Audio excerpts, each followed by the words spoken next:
Good evening, everyone. Hopefully everyone's having a great night. I'm having an okay one myself. But yeah, anyway, so we're doing the O'Reilly Auto Parts 500 at Texas, 334 laps in the Cup cars. We're looking pretty good this season so far. First in the standings, 19 points ahead of JB McMurray of all people. But Texas should throw a hamper into a hamper, what?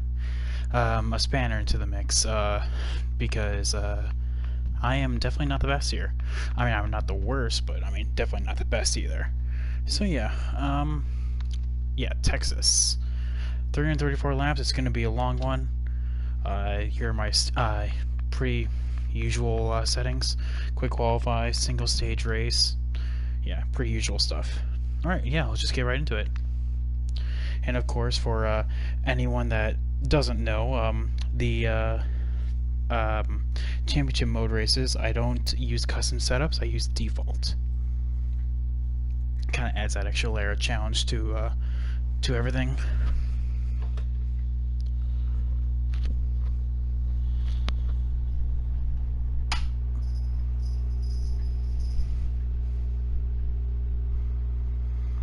So Texas itself is a very flow-oriented track. Like, both corners act very differently, and so here I am. Just real quick, just to show you, the only thing I do change is the brake bias, and that just allows easier access on the pit road.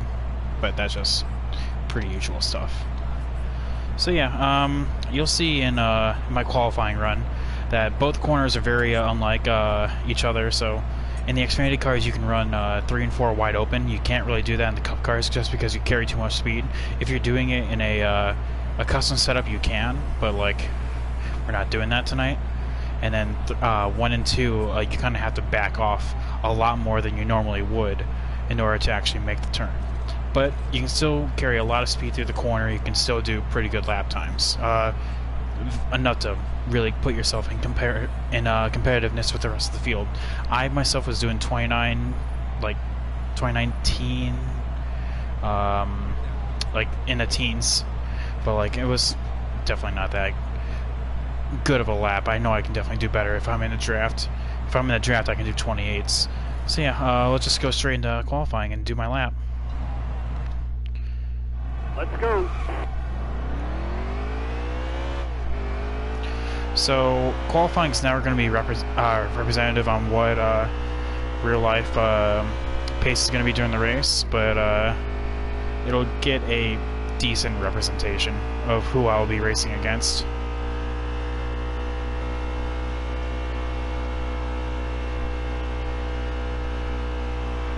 In the warm-up, since I don't need to let off the throttle in 3 and 4, but you'll see my letting off the throttle here in 1 and 2. Generally try to do it on the white lines right there. Got really tight. It's going to be a very scruffy lap. But that's why I chose quick qualify, because you have one chance at it.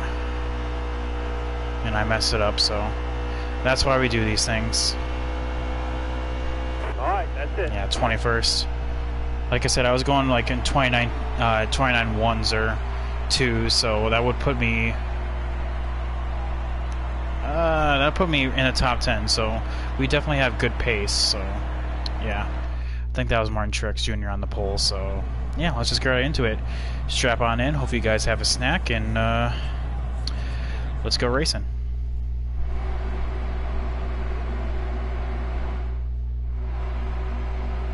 I never get those things, like the pre-race notes and all that, of especially missing drivers meeting. Alright, coming to the green. Alright, be ready. Green flag, green flag. Alright, so of all places, Texas is actually one of the longer races on the schedule, both in terms of laps and time. So I just want to keep my nose clean the entire race. I'm not going to take any risks. Inside, inside.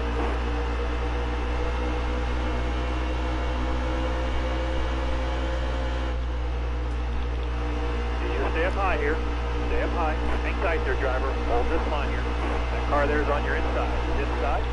Clear all around. Cool, that allows me to get to the bottom.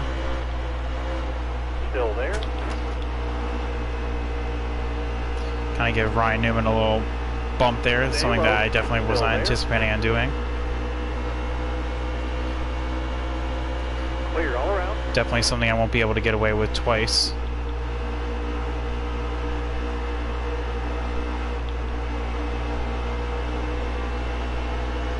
Stay low. Still there. Michael McDowell comes down on me there and threw me off my my rhythm. Car outside. Hold your line here. Hold the wheel. All clear.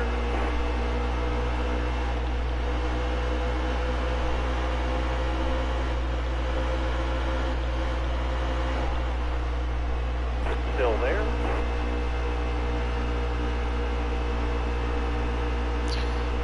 Carries so much momentum through 1 and 2 that just slingshots me even alongside Allmendinger. All right, now you're clear.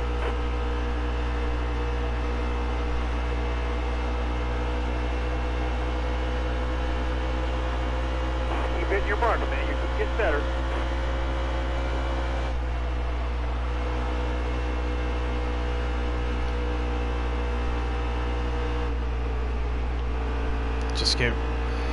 It's like there's these weird bumps in 1 and 2, and if you hit them in the right angle, it just shoots you up the track, and that's what happened to me there. Also happened to me in the Xfinity race here on Saturday.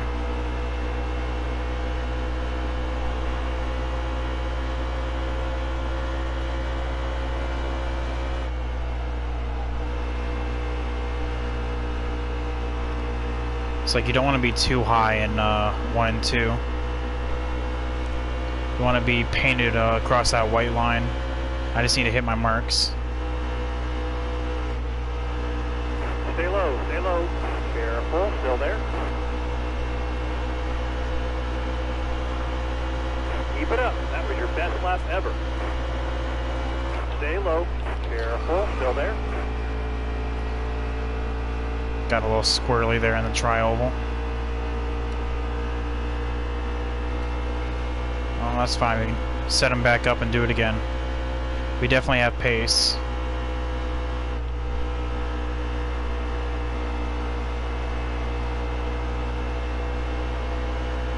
It looks like the leader's not getting away either. We're all pretty bunched up here.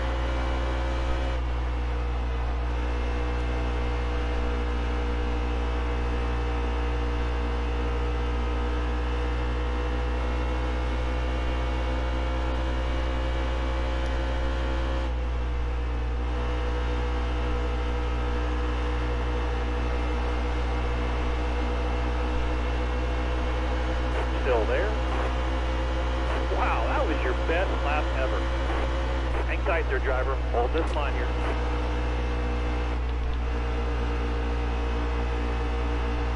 All right, careful now. Still there. All right.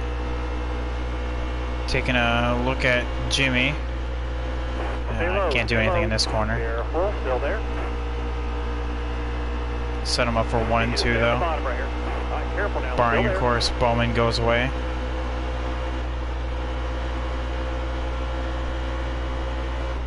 Still there.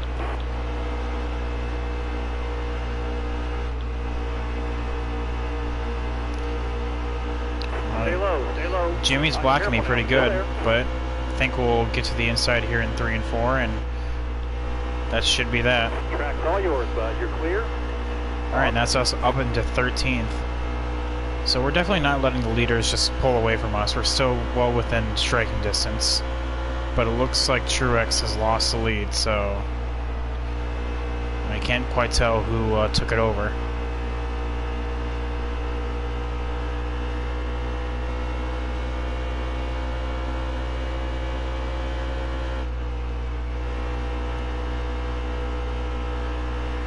It's a whole gaggle of cars up there.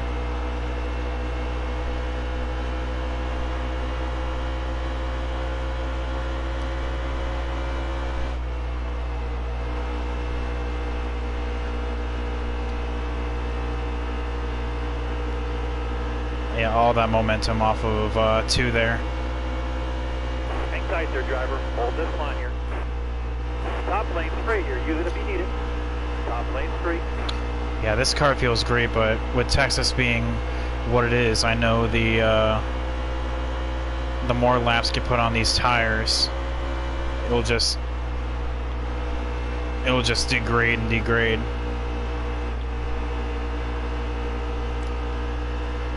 Alright, careful now. Still there. Not this time. I definitely not gonna throw my car under Menard here. At least not yet.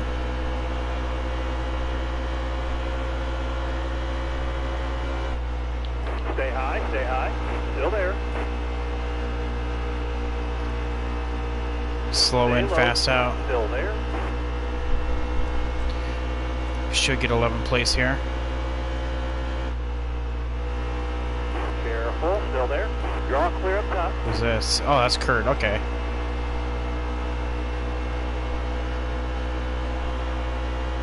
Can't quite tell from the back. I thought it was Truex, but I was mistaken.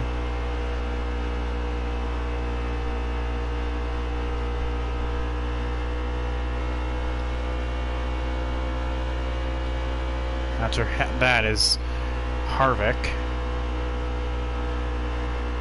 Yeah, so far so good. I mean, we basically halved our starting spot, so, and almost into the top 10. Very good, very accomplished first 20 laps.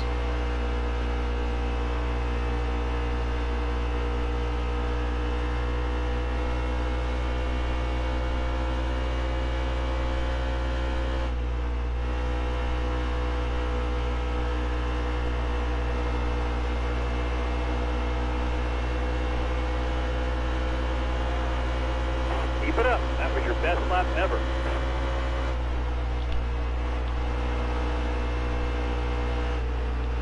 Need you to stay on the bottom right here.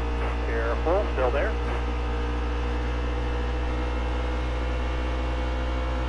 I was trying to do the same thing I did with Menard, but Kurt Busch is parking it in the middle of both lanes.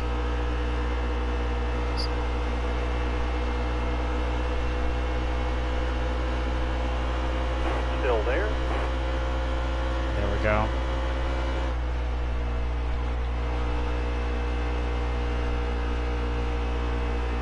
Still there. Our momentum gets broken on the exit of 2, but we'll have into 3 and 4, and that should be that. Clear high. Clear high. Unless the person in front of you is like really slow, there's no passing in 3 and 4, or just on the top side in general.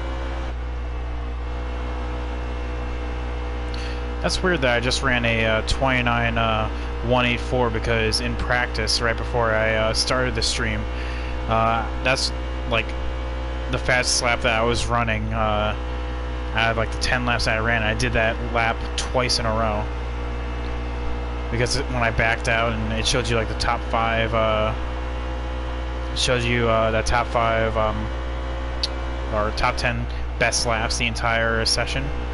I did that lap twice. So Truex is starting to fall back. He's down in 9th now. Like I said, that just goes to show you that qualifying pace does not mean everything. I'll tell you what, this car needs to get loosened up. So on the next stop, I'm probably going to throw a whole round of wedging this thing. Because I know as the run goes on, it's just going to get tighter and tighter and tighter. So if we can do something similar to what we did in the Xfinity series, and then we can be on top of the change.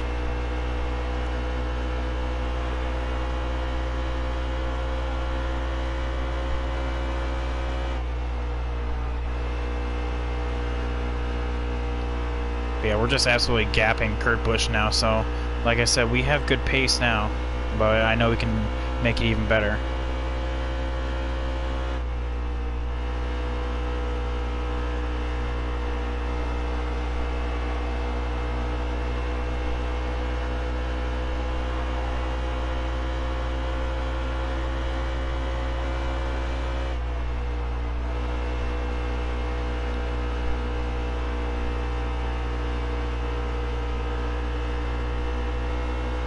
I don't know, racing in Texas is a lot of fun. Like I said in the top of the show, it's very much like a rhythm track. Like you carry a lot of speed through the corners, but like you can feel the speed. You know you're going fast. Like there are some tracks that don't really feel like you're going that fast. Like I don't know. I feel like Auto Club's like one of them, where it just does not feel like you're going upwards of 200 miles per hour. But with Texas, the way the car handles and all that, it just, you give that real instance of speed.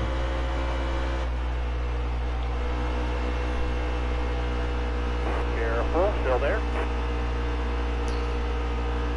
Alright, so how am I going to get past Truex? That's going to be the question of the day.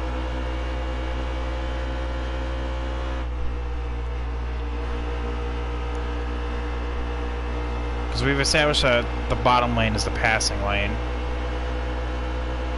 Hang tight there, driver. Yep. Hold this line here.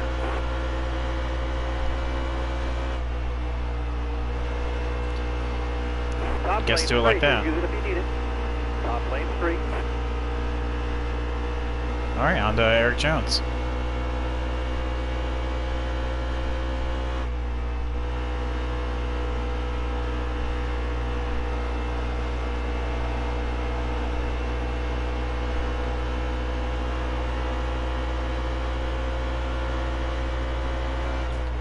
Careful, still there. Car Yeah, high. that- Careful now. Easy. That was rather ambitious of me. Even after I just said that I need to not take any risks. So, no one's fault to blame but mine. We just lost maybe about a second and a half or so. I mean, not a big loss, we'll gain it back. Leader's only 4 1/4 up the road, so definitely not that bad.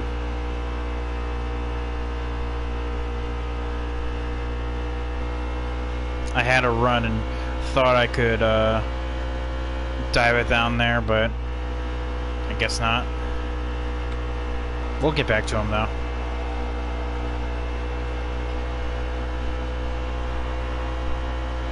Looks like the leaders are starting to encounter lap traffic, so that's exactly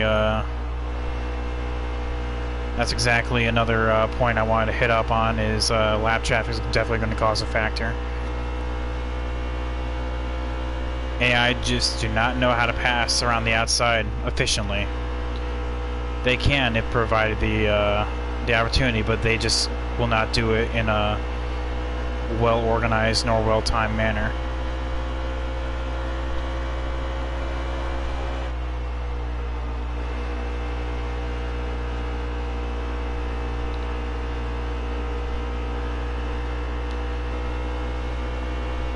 Stick out on Truex's draft.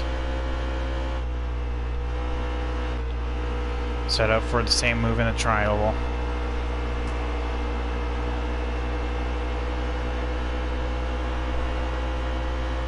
I guess not this time at least.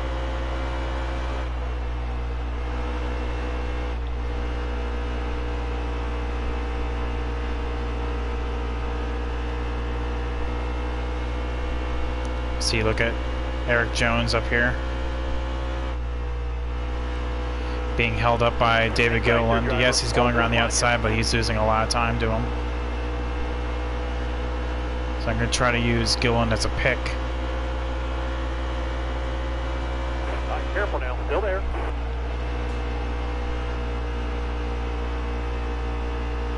Careful now, still there.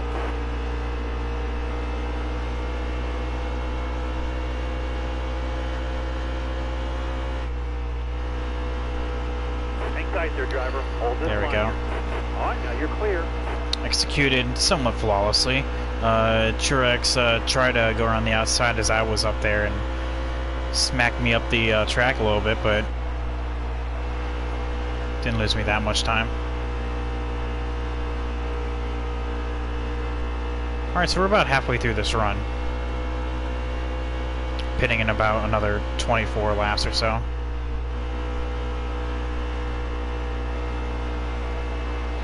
Oh.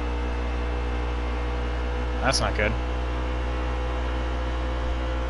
Or if that's going to be a caution. Pretty far away from pit road. So I would think it would be, but maybe that's gonna be like the one freebie. For anyone that doesn't know, usually on like, at least, I don't know, on like lower percentage races, but at least on 100% races, whenever someone like blows a tire or blows an engine, kind of like what DiBenedetto just did, the game will give you like one freebie where it won't go to caution, but then after that, the next time after, it will throw a caution for it. So I guess that was like the one freebie. Erik Jones is getting held up. Try another run at it. There we go. Careful, still there. Oh, he's fighting back. Give him room on the bottom. Stay low. Careful now, still there. Stay on the bottom here for me. Hang tight there, driver. Hold this line here.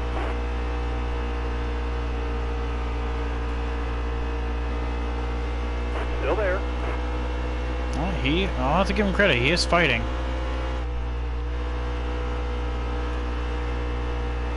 Still there.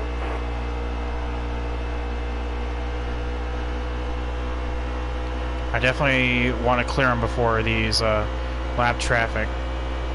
Careful now, still there. All right, now you're clear. There we go. Oh, looks like DiBenedetto's back out. Looks like it was just like one of those things where he just needed to pit and maybe take off some tape, so he was just overheating. Wasn't a full-on blown engine. But yeah, I can already feel the car starting to tighten up.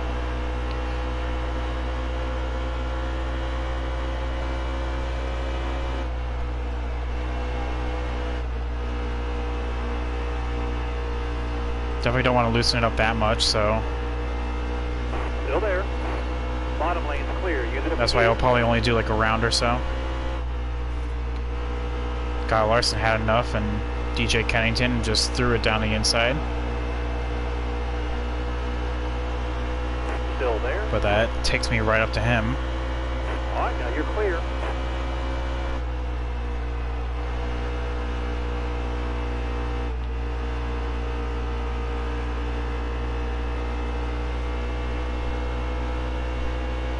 Yeah, here's what I was talking about by lap traffic definitely becoming a factor.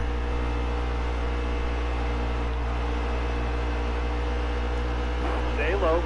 Careful now. Still there. Allows me to catch right on up to these guys. All right, now you're clear.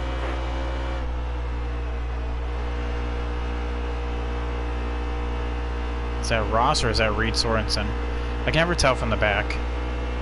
They have the same scheme.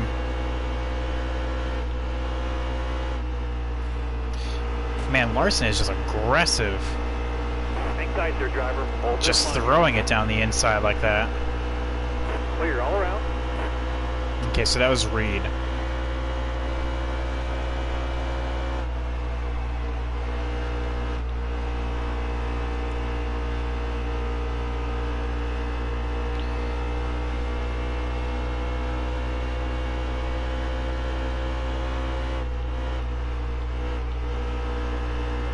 Tight there, driver. Hold this line here. Top lane's free here. Use it if you need it. Top lane's free. Gapping Erik Jones pretty good. I know these lap cars are definitely helping with that. But yeah, as these laps are ticking by, I can definitely feel the car tightening up. And that also is because of tire wear as well.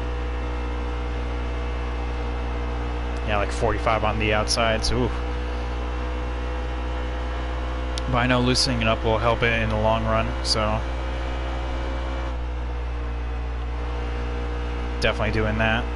Taking that with every ounce of my being.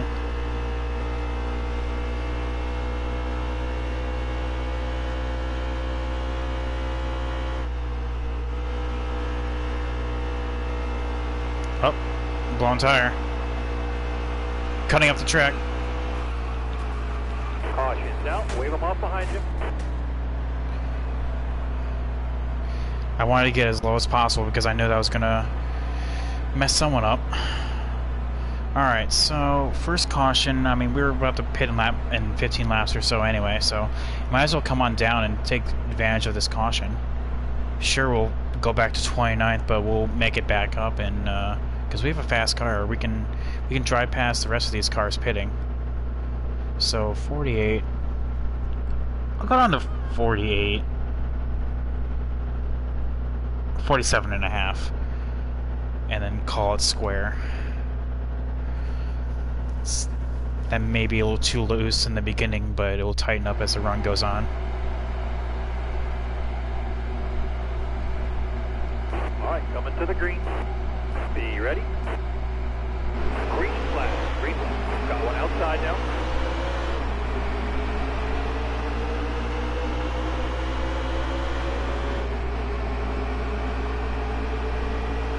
Still there.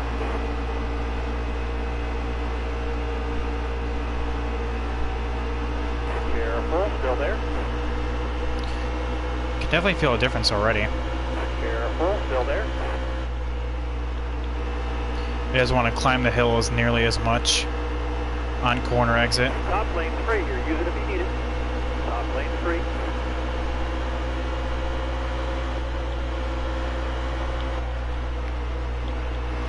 Definitely play with the throttle, just so I don't run into the rear of anyone here. Stay on the bottom here for me. Careful, still there.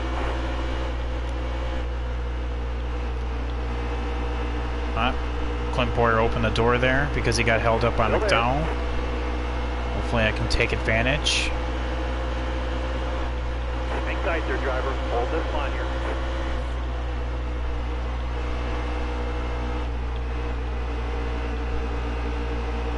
Careful, still there. Take things 3 wide. Nope, don't nearly have the momentum in order to do that yet. Careful, still there. Watch Hamlin behind me, make sure he doesn't make a sudden move down my inside. Careful now, still there.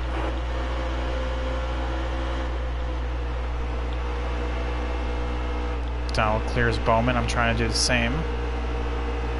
Careful now, still there. Clear high. Dowell's outside. really blocking. Clear high. Clear high.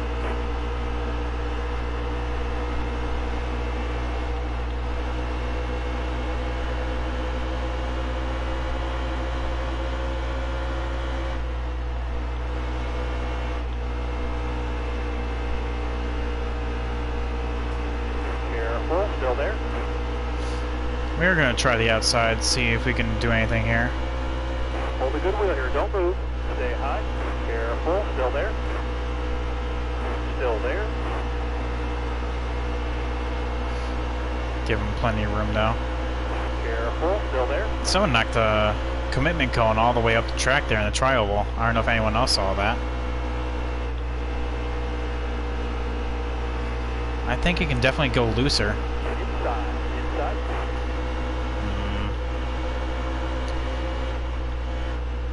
Got one down low now. Got one down low. He's inside. Nah, that's not gonna work. I'm gonna lose all my track position because Truex couldn't keep his car straight.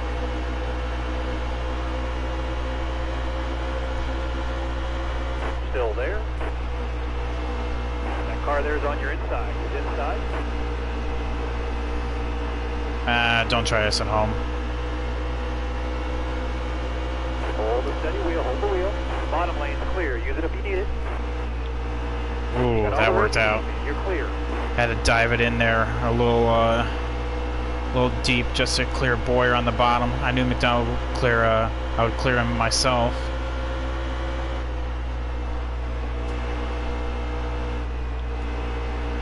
All right, Chase, where are we going here?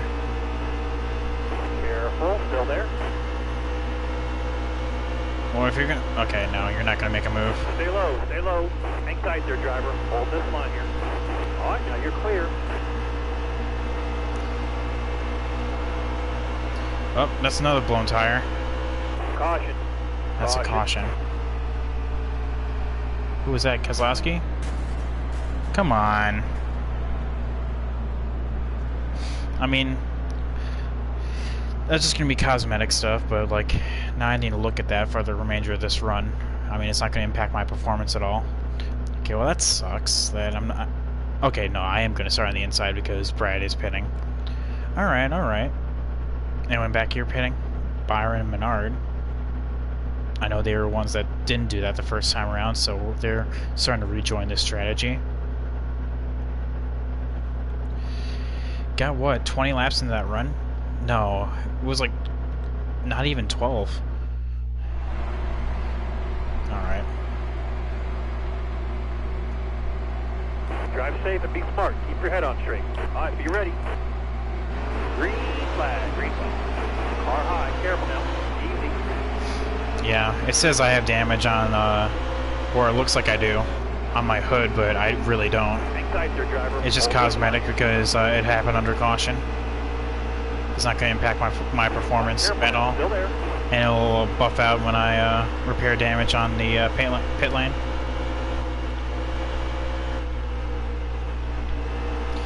Need you to stay on the bottom right here. Still there. Looks like, no, surprise, surprise, Kyle Busch is in the lead. Still there.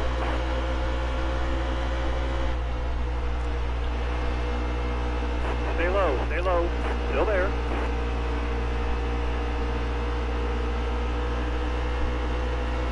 Need you to stay on the bottom right here. All right, careful now. Still there.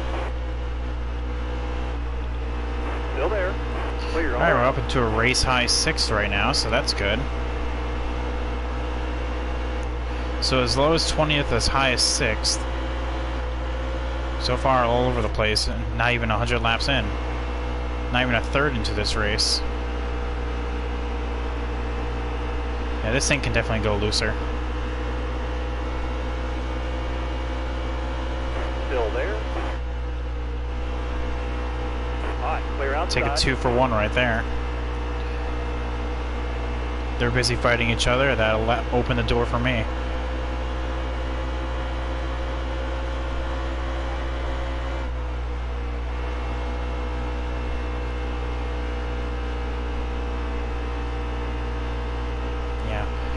I think I'm gonna go down like another half round.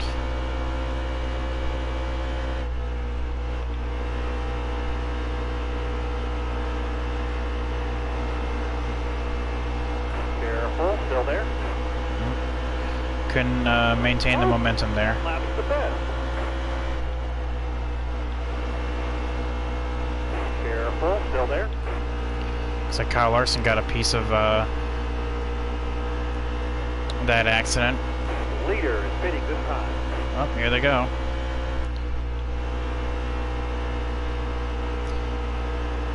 Clear all around. So there goes Kyle Busch.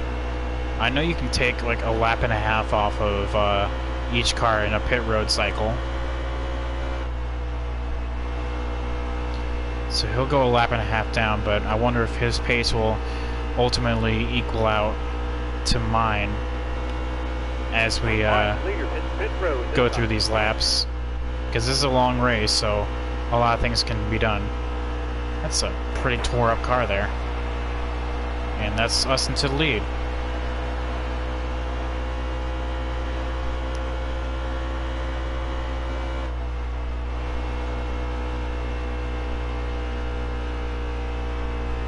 I do believe Kyle Larson needs to come on down.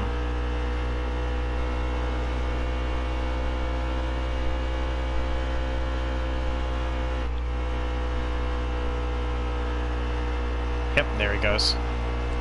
So I know currently I can't really compete with those guys in sheer pace without the draft, so I know they'll eventually lap quicker than me. Like what was my last time there? Pretty much on par with what it should be. 29.1. But I know I am definitely faster than the cars behind me currently.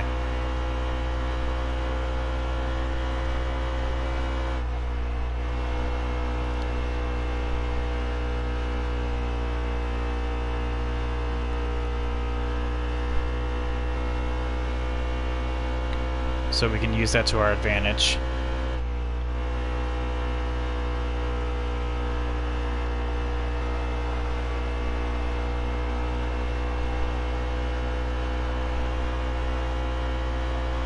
I wonder if I can catch a caution to pin these guys a lap down.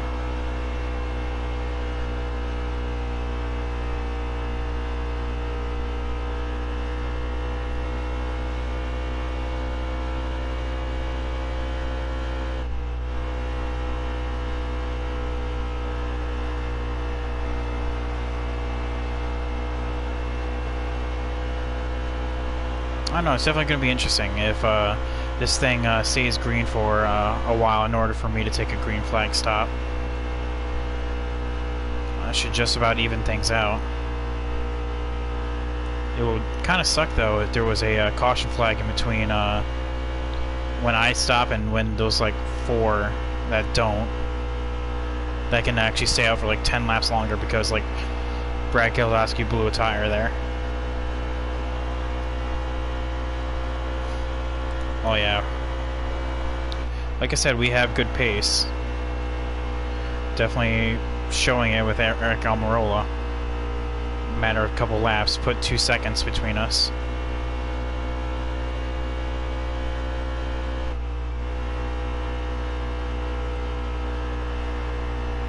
Actually, and going back to tightening or loosening it up, I have to see how we are in the next couple 10 or so laps, because roughly in that time is when the tires will go downhill.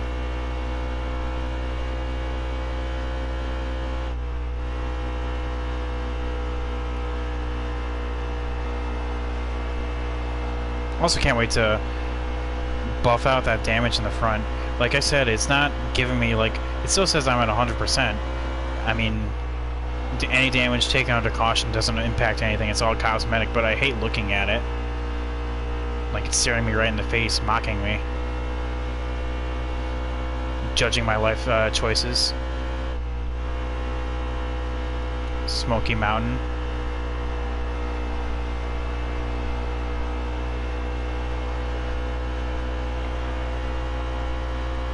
Alright, so which premium motorsports car is actually having decent pace up here? Is it Ross? I feel like it's Ross. Like, I'm catching them, but like not nearly as fast as I thought I would. Of course it's Ross. Give this man a good ride.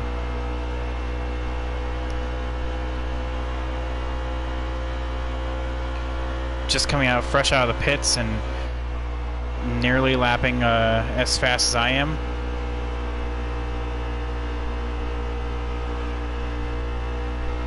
That's saying something.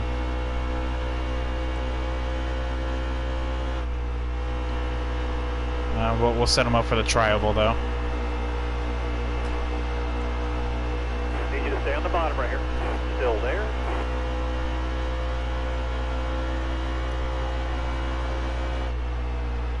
Hang tight there, driver. Hold this line here. There we go. Clear outside. And clear. How are we looking at Eric Almirola? Well, that's another 2 seconds. Like I said, the real people that we're fighting against are like Kyle Busch and all the ones that I was racing with in the top 5 before they pit.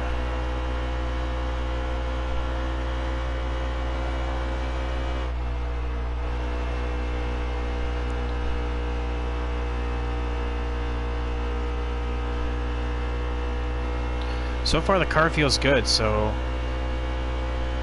I mean we'll see a bit longer how it's holding up, but like it's riding that line between not too loose and not too tight. Feels pretty good to drive.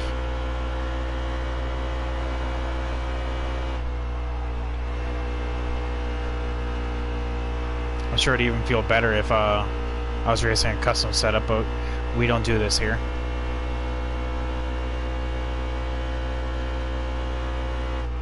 When I come here in the career mode, like for Xfinity Series, then oh yeah, definitely.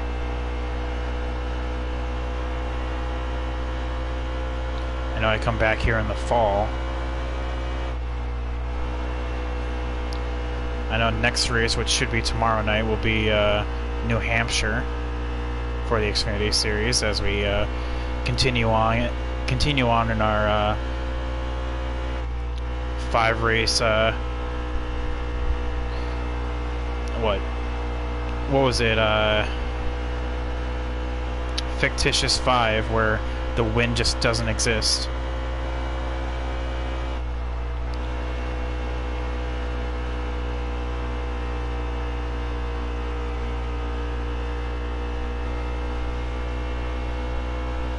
Because after that it will be Iowa, and then we're going on our stretch of road course races, and that's never fun.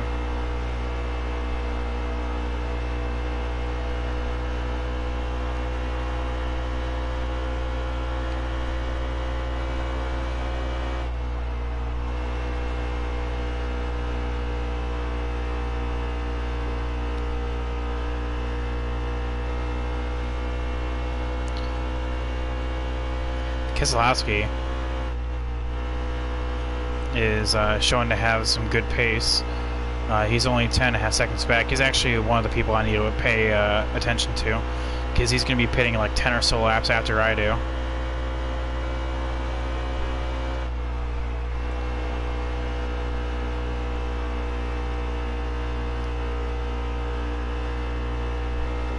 So I need to keep an eye on his distance between myself and him.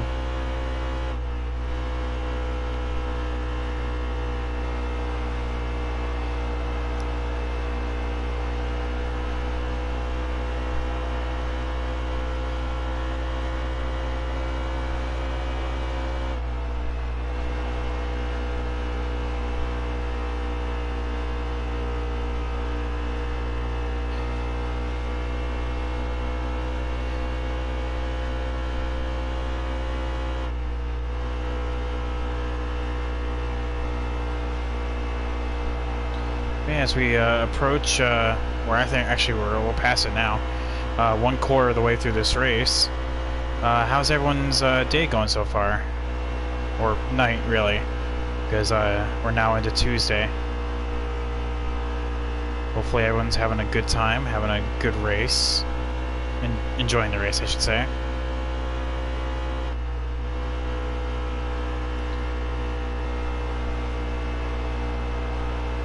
How did you guys enjoy Pocono? It was definitely weird. I mean, like I imagine with the new package, so like I thought the cars would suck up to each other a lot more, like in a draft, but that didn't happen. So I was actually kind of disappointed on the racing end of it. But it was a pit strategy that kept it at least mildly interesting. So yeah, there wasn't a lot of like on track passing, but like it was still an interesting race, to say the least.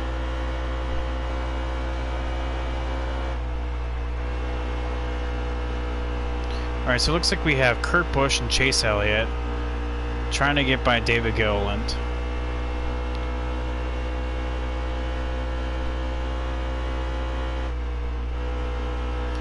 Chase did on the outside. Now Kurt Busch is probably going to fall into my hands. because of this.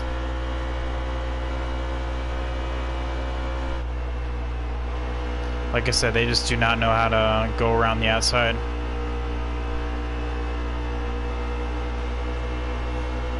Careful, still there.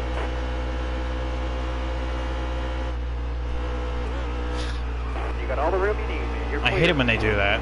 I hate it when like the AI like dive it down the inside and you're on the outside. Stay on the bottom here for me. Careful. Essentially what just happened there.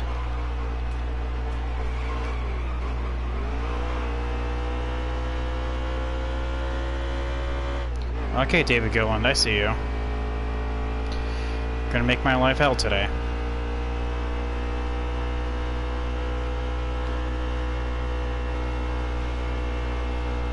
Lost about 2 seconds there.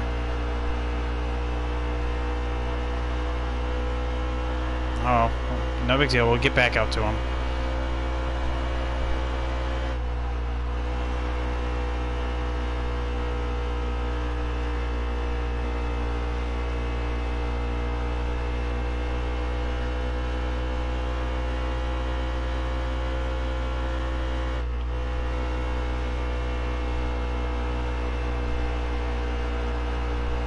Yeah, like I said, look at Ross Chastain. He's actually keeping somewhat close tabs on the cars in front of him for position. Stay high, stay high. Careful, still there. All clear, all clear. Getting past David Gilliland should not have been that hard.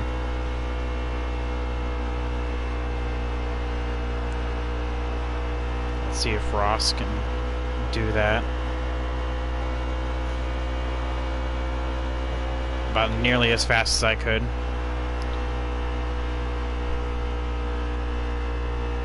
Looks like he's actually going to do it on the outside. That's a power move right there. Yeah, he clears him.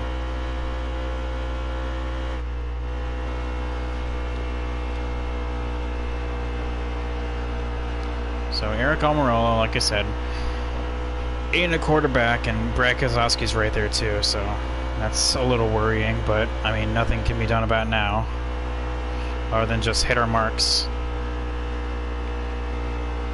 I can feel the car tightening up again, so I'm definitely going to take another half round out.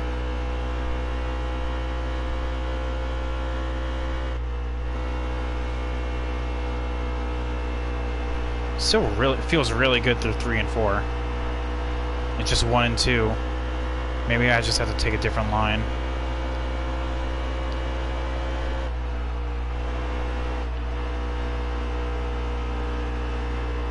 Hang tight there, driver. Hold this line here. Bottom lane's clear. Use it if you need it.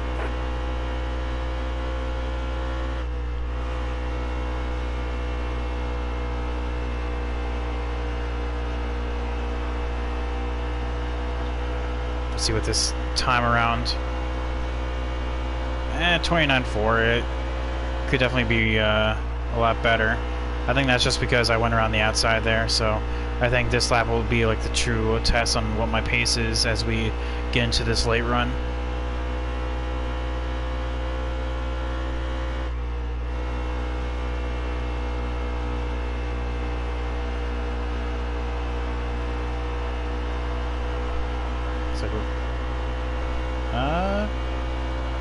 I'm also 29.4, so right around where we should be.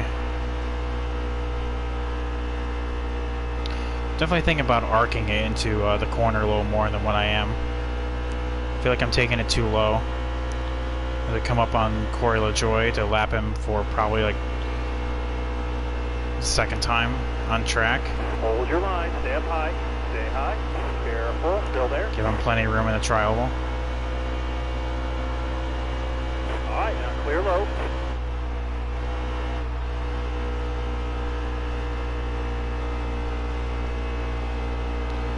Get some good momentum. Carry it around the outside. Hold your line, stay up high, stay high. Hang tight there, driver. Hold this line here. Clear all around. Okay, up next is Greg Golding. Probably looking to second, which is Brad K now, and He's closing. Well, I knew that was going to happen eventually.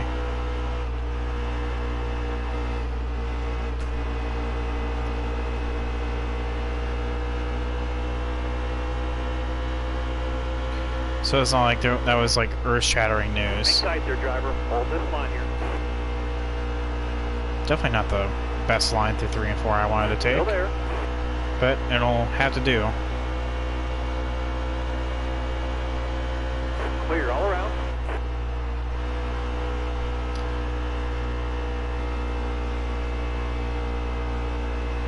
Yeah, I think I'm going to take out that half round and see what we can do in the next run.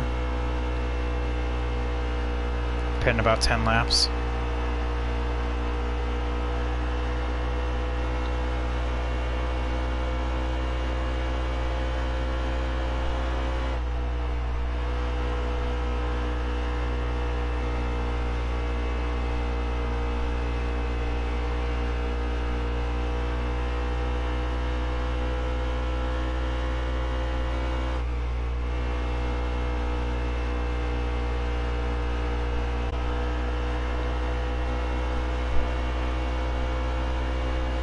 Well, I see. I see someone blew a tire there. It's called a caution.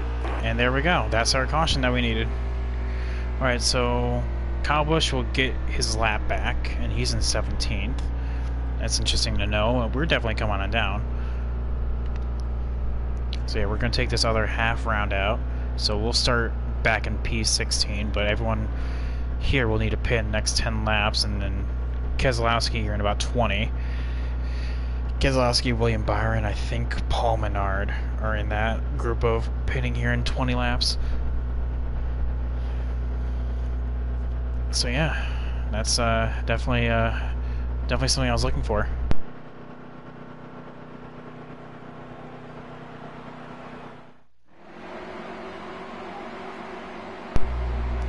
Sucks that we're starting on the outside, but you know, beggars can't be choosers. Green flag in his hand. Be ready here. Green flag. Green flag. One of the keys is definitely to just stay on the lead lap. Inside. And keep it clean. Inside.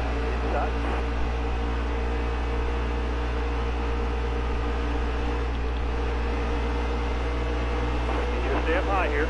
Stay up high. Hang tight there, driver. Hold this line here. Still there. Got one down low now. Got one down low. Inside. Yeah, that was kind of dangerous there. I was seeing if I can at least clear Ty Dillon to kind of leapfrog him. Hold your line. You got one inside. Hold your line.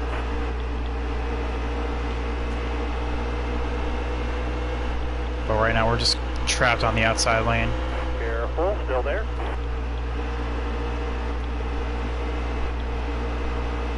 That car there's on your inside. It's inside.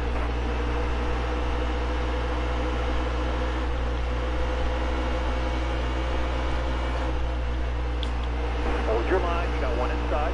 Hold your line. Inside.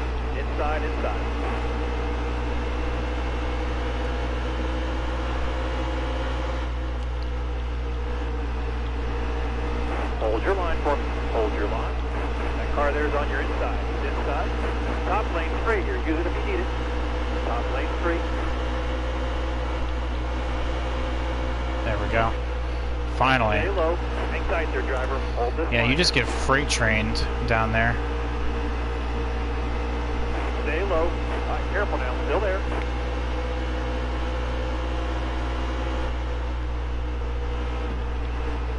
Still there.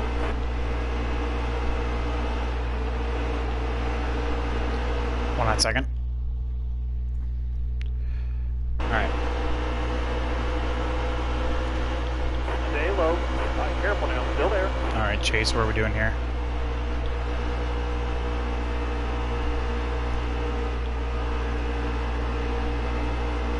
Stay low. Hang tight there, driver. Hold this line here. Careful. Still Bowman there. throws it underneath Clint Boyer. but he himself is being blocked by Brendan Gaughan, it looks like. So really not much can be done there. Careful now, still there. I saw Kevin Harvick down there. He was sizing up a move. Still there.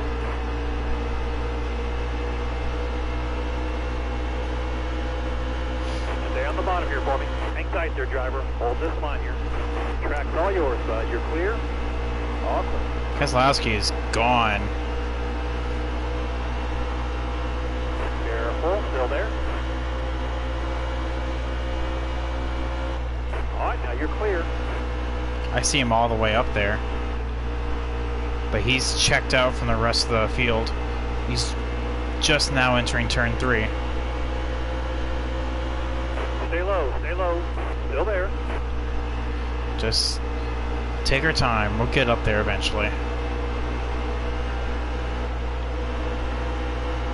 Need you to stay on the bottom right here. Still there.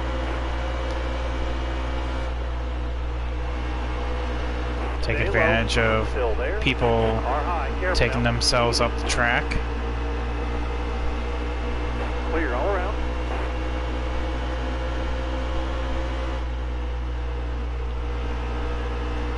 Hang tight there, driver. Hold this line. That's not something I wanted to Hold do. your line. You got one inside. Hold your Okay, well, we're back on the outside, unfortunately.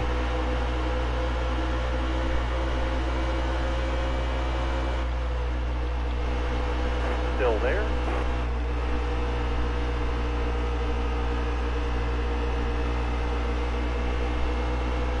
Pitting car is just ahead. Well, lucky for us, cars are pitting, so that will clear off the bottom lane. Just gotta stick with Austin Dillon for the time being. There we go. All right, now you're clear. And the bottom lane will open for us automatically.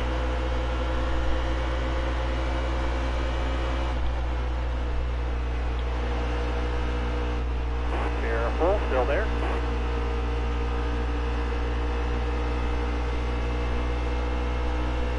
That car ahead of you is pitting.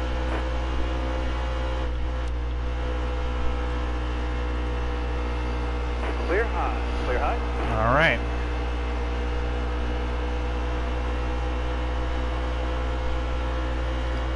Who's that in front? So yeah, Paul Menard and Keselowski, like I said, are in that group of cars pitting here in about 10 more laps.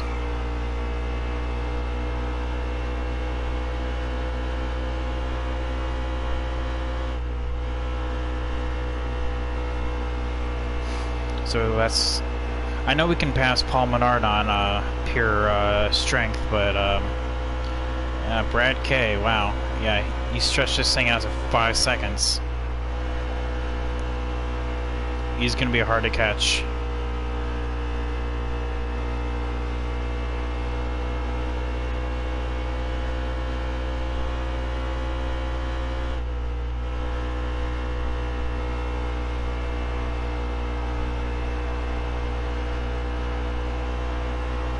Let alone, he's going to be hard to catch, let alone come strategy. I mean, don't know when these cautions will fly. I still have yet to make a green flag stop, but I mean, I guess that's like one of the keys to winning is minimizing time on pit road.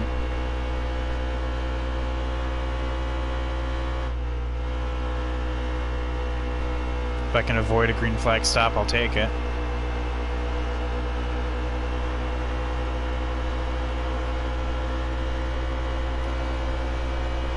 Stay low.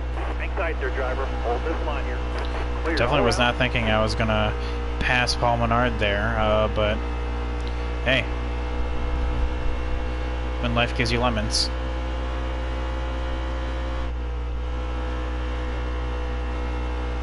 And Brad K is getting held up by lap traffic. It's excellent news for me. Stop him from getting too far out.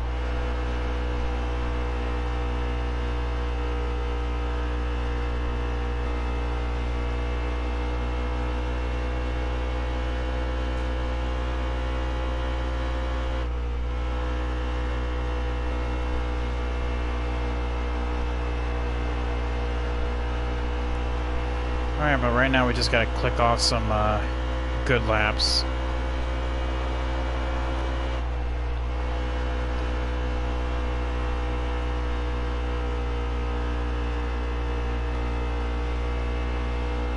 We have the tires, and we have the advantage in fuel. If we can catch a caution after these guys pit, we have a whole line of cars behind me, but I'm going to pretend they just don't exist. Kyle Busch is fast, though. But I don't think he pit under that last caution. So, yes, he caught me, but I don't think he will gain a position on me. Because he should be pitting, I want to say, like, close to 10 laps after Brad and Paul Menard do. We'll see on that, though. But yeah, we're 1/3 of the way through this race. 1/3 down, 2 more to go. Oh, here comes Brad K. That's the pass for the lead. I just need to see when the guys directly behind me need to come on down. Actually, I want to see how this rotates. Because due to all this pit strategy, we have a lot of interesting takes on who's on the lead lap and who's not.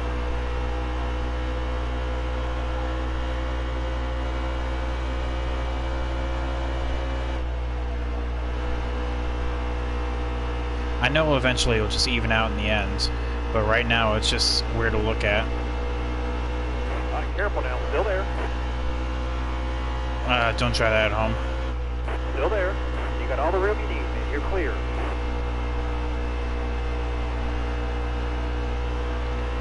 Because I know Brad and Paul Menard will rotate back out. And... Hey, Guitar Head, how you doing? Guitar Hawk, sorry. I misread that. I looked down as I was entering turn 1. That didn't make a lot of sense, but yeah. How you doing today? Careful now, still there. Clear all around. Oh, you know, I'm doing a extremely long race, as you can see. 334 laps, and the Cup cars are at Texas, no less. I mean, it's both long in terms of laps and time, so... Yeah, but I'm doing good, though.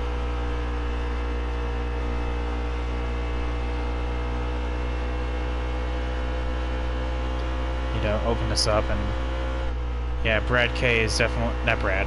Kyle. I just did a 100 at Martinsville. Yeah, and what series was that? Did you like it? Truck series.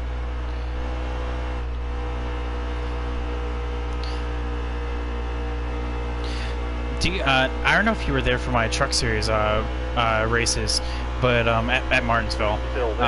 But do you see what I mean about them like just stacking up? And it's just I should ask, where did you finish? And did you enjoy it? I liked it, but my god, the AI will ram you out the way in corners. Ah, I get ya. Yeah, no, it's, Martinsville is definitely one of those, tracks where, like I said, they stack up, and, you really have to watch your insides.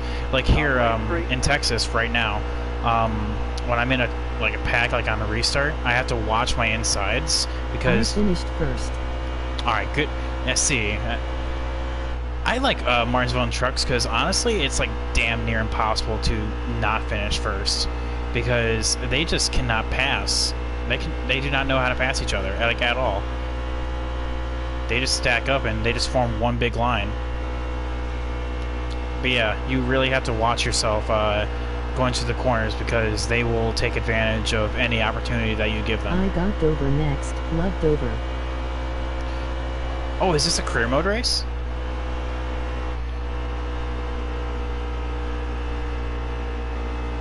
Or are you doing the championship mode?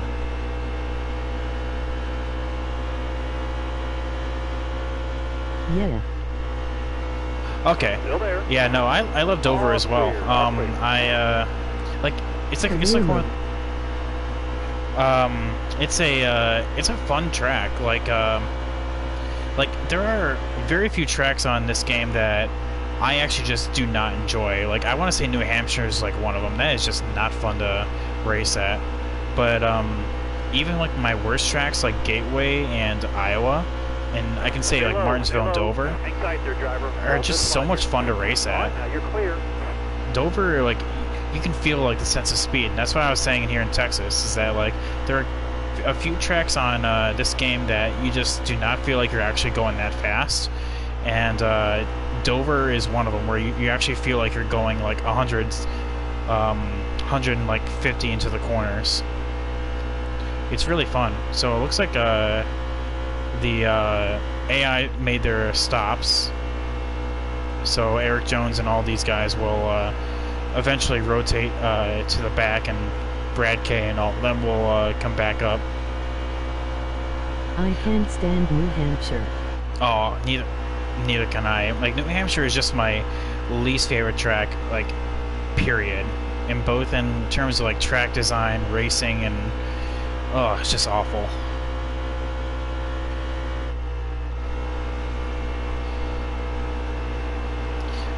Yeah, I don't know if you would ever consider doing a Cup Champion or a Cup 100% races, but they're weird. Like, you see right now that I have the entire field lap, and that's just because I have yet to make a green flag stop. All my stops have been under yellow. Careful now, still there. And because of that, I can just lap the entire field. Have you encountered that in your career mode races? Still there. 100% races? 0-0 Bristol was fun. Bristol is just so much fun to race. I mean, like, honestly, out of my favorite tracks, I would have to say, as bad as I do at Iowa, I really enjoy racing at Iowa. And Bristol is just, it's so good. Like, I will, because actually, Bristol's next here in the Cup Championship. It'll be 500 laps, but it'll be a fun 500 laps.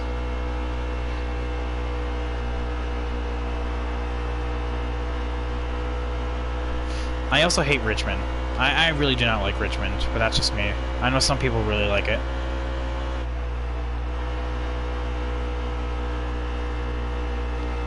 Alright, so where am I going to go here? I see Dave Gilliland on the top, so I think I'm going to stick to the bottom.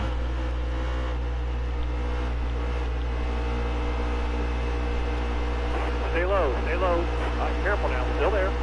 Got a car up top, got a car high now. All clear, all clear. I've done some races in Monster Cup 100. After the first pit is about the time I start lapping a lot of them. Yes, exactly. Like, I don't know, that's just one thing I hope they fix for NASCAR Heat 4 or whatever game comes next. Because the AI just not pitting under cautions just does not make a lot of sense to me. And that's why I have the entire field lap right now, is because I put under cautions and they don't. I know some do, but like, it's just it just doesn't make sense to me. And Brendan Gunn decided to call it quits. It's like the AI wants to gamble. Yes, exactly. It's like they want to get lapped. It's like they're, I want to say, making it easy, because I mean,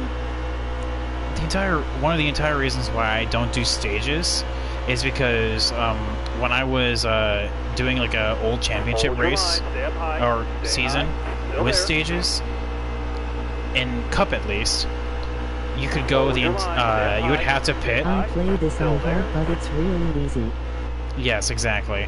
And with the stages on 100% races, you have to at least make one stop, and because they would stop at like say if it was like an 80 lap stage, they would pit on lap 80 even though a caution came out on lap 40, and that would put them a lap down, and they would just continue rinse and repeat per stage. And I'm just like, no, this sucks, because by the end of the race I will win the race and have like 2 to 3 laps on like on the person on 5th place, and I'm just like, that's just not realistic. I don't want this. That's why I do no stages, because there's no breaks, stage breaks, for one, so which means and my championship rivals don't get the extra points, and also because if a caution comes out, there's no repercussions for them, the AI, not pitting. So essentially, I'm helping them to a certain degree, while also making it harder for me. But you kind of have to keep them on because of how bad the tire wear is between player and AI. Oh, yeah, but I guess that also I just do it for the challenge as well. I mean, it adds that extra layer where I have to really manage my tire wear going into the late run, which is actually should be coming up here pretty soon, because you just saw I'm on like 54% tire wear. But I mean, eventually I know things will equal out, because when I pit, it'll eventually all these cars will get their lap back. I mean, all we need to do is just get a green flag stop, and things will just revert back to where they were. So that's essentially what I'm looking for right now. But it adds that extra challenge for me, at least. I know some people like stages.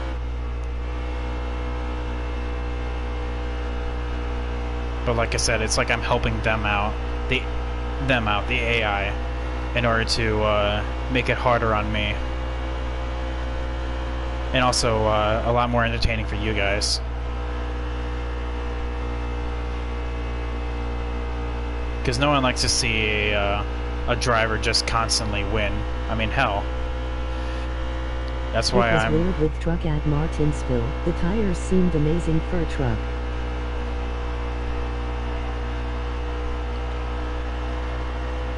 The tires. Yes, exactly. Well, in Martinsville, really, I don't think tire wear really means that lot. Over at... I get bored of seeing me win, LOL. Yes, exactly. Because... Well, okay, let me go back to Martinsville real quick.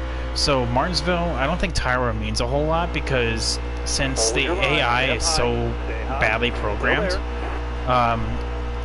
where they just don't pass, you can stay out as long as you want, and there will be no repercussions for that. As long as you can hold off the person behind you, you're golden. That's why, like, Martinsville, like, being in, like, a 3-star team, you can actually make up a lot of ground and actually potentially win a race, because the AI just don't know how to pass each other. But yeah, and then well, essentially that's what in my old Bristol. Still there? Bristol, I kind of disagree with, because there comes a certain extent in the run where you just die. The car just tightens up so much, at least for me. It may just be for me, like, I don't know if you encounter that. But like, as soon as you hit like 35% tire wear, your car just wants to hit the wall at the end of at the end of 2 and 4. So I myself had to say that at Martinsville, Bristol, tires do mean something.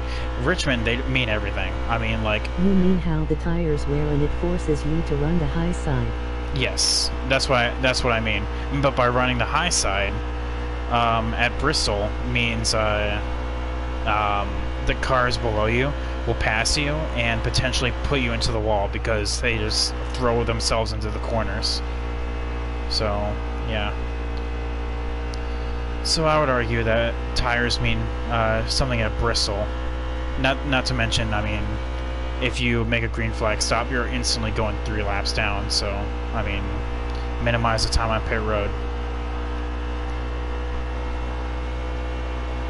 So top 5 hasn't changed. We're coming down about 13 laps, give or take. But at the rate that we're going, there should be another caution, because every time that I've gotten to within like 10 laps before I need a pit, a caution's coming out. So we're gonna repeat this cycle now. I mean, I don't know, like all my races, both in career mode and championship mode, have have had caution-free like first 100 laps, and here there's been 3, so that's surprising. You on Monster Cup now?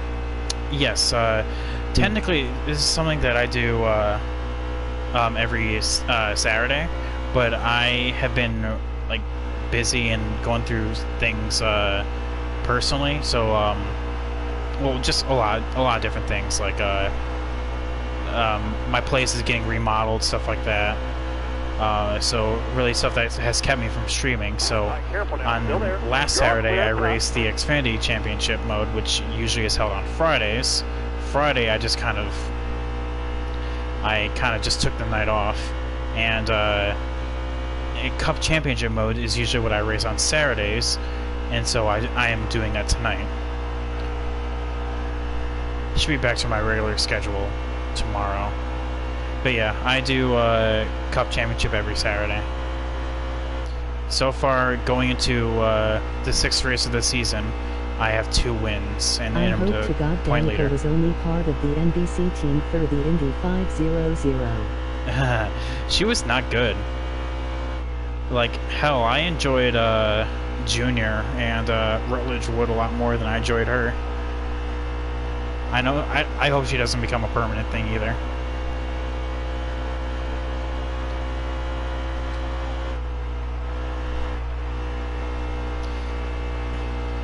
Mike McDowell in 5th. Oh boy, we have a group of all-stars here in the top 5. You have me in the lead and Mike McDowell in 5th. Mike McDowell taking a page out of his... was a little awkward. Well, I mean, you have to understand, like, that's not his sport. Like, he's commentating on open wheel racing and not NASCAR. Like, him commentating on NBC when NASCAR goes to NBC is a lot better. So there's only so many things you can talk about without sounding awkward, in my opinion at least.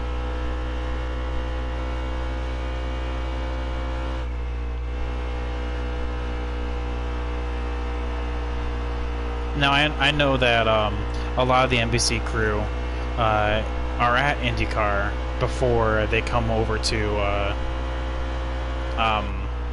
NASCAR. Like, a lot of the pit reporters do that same thing as well.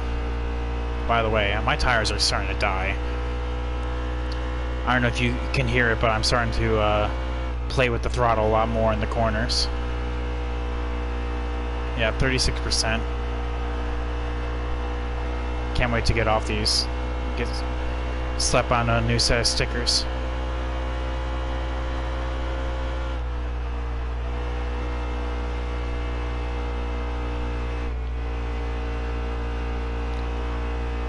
But yeah, what are we, like 2 weeks away from Darrell retiring? Wow. I can't believe it. 2019 is just blowing by. So I posited the question as well earlier in the race, but I'll do it again as we approach halfway. How did everyone enjoy Pocono? I mean, I've seen a mixed bag, and when I say Pocono, I mean both the Xfinity and Cup race, because I think we all know the thing to Cup. Line that gets tight going between turn 1 and 2. Yeah, well, I mean, for me, it's tight coming off the corner, but I mean, I think I got the wedge pretty good up until the last run. That's just because the tires are dying on me, but it was definitely a lot worse. So I think this is a lot more manageable. I don't want to loosen up even more.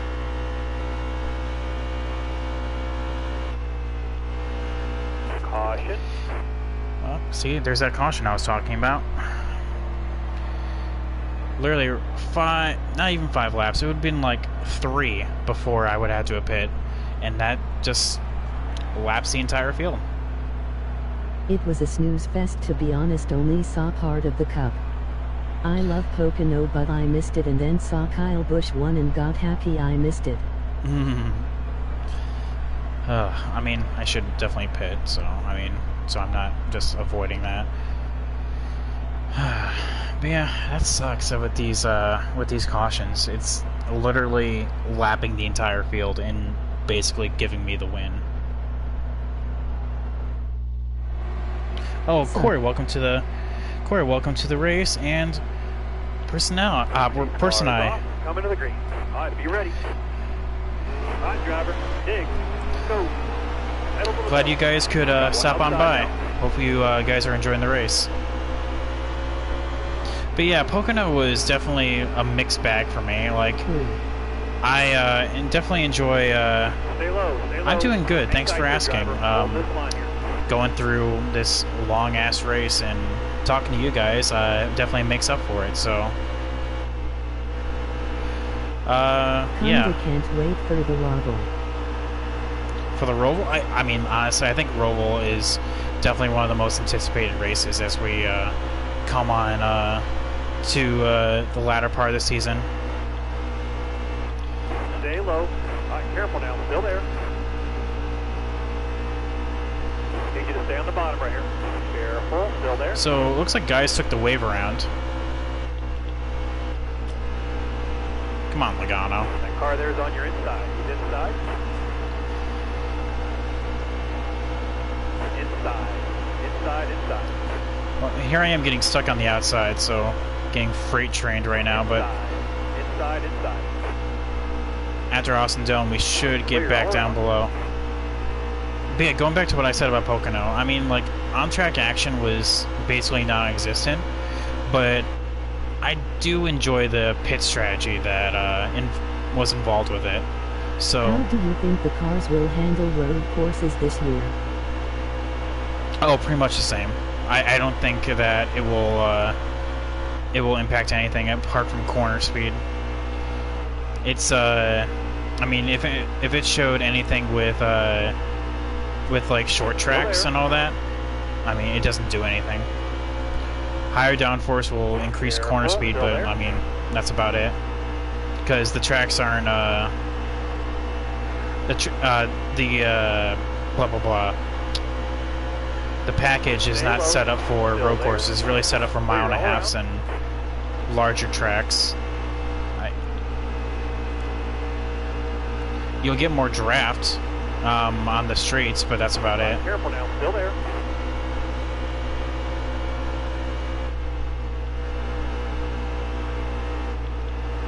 Stay low, still there. Alex Bowman having shades of his real life self and up here in the top 10. Good for him. Clear all around.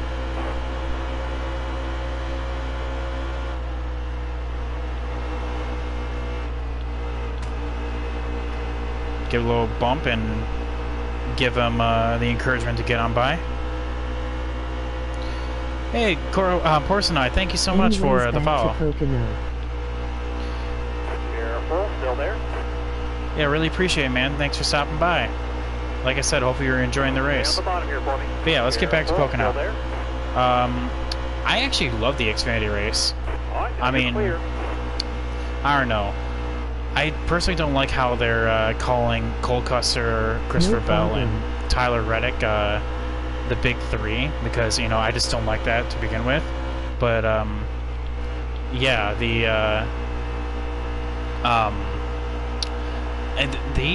the race was actually enjoyable. I really liked it.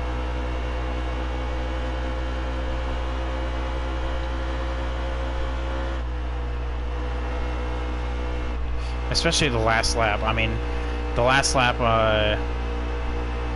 was really what did it in. I mean, just seeing Tyler Reddick go through the field and then just spoil it all on the last lap, and Cole Custer taking the win.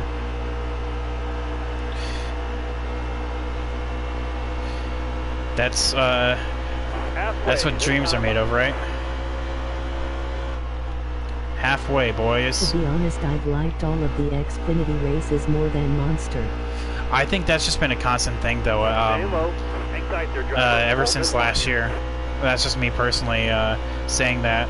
Xfinity races, and both the trucks as well, have always had better racing action than Cup has. And albeit Cup has had some really good races this year, like look at Kansas.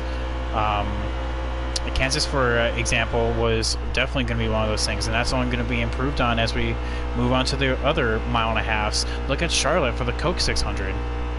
I mean, but Xfinity and trucks consistently have those kinds of races, and that's something that can't really be overlooked. Talladega was good as well. Albeit, the only thing I don't like about trucks and Xfinity is that there's a smaller margin for cars to get into the playoffs, so there's definitely less of a margin for cars to win. It would be like the same people doing it over and over. Coke 600 was extremely boring. See, I disagree. Maybe as the runs went on, but like in the very beginning of like each stage and each yellow, I think I think it was the tire wear issue that was really keeping it interesting for me. All-Star was really good, but that's just my opinion. So how are we looking? So Brad K, Kyle Busch, and all of them are stuck back in traffic because they took the wave around. I don't actually know who got the lucky dog. As we come up on Danica Patrick for what feels like the 5th time today. Take it around the high side. You need to stay up high here. Stay up high. Hang tight there, driver. Hold this line here.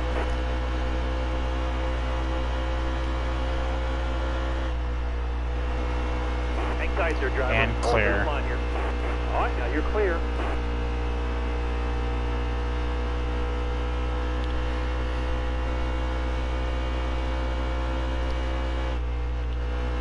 So it looks like we have top 5 on the lead lap. Kyle Busch, of course, leading the charge and best of the rest so far. Best of the rest, unfortunately, is second on back.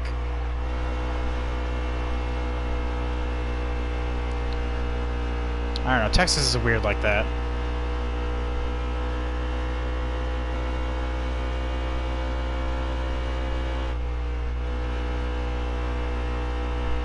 Starting to put in some fast laps now. Joey Logano gets around Danica first.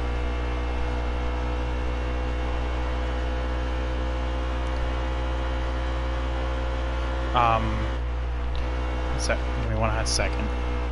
Gonna come off the corner and pause it because I need to check my volume settings real quick.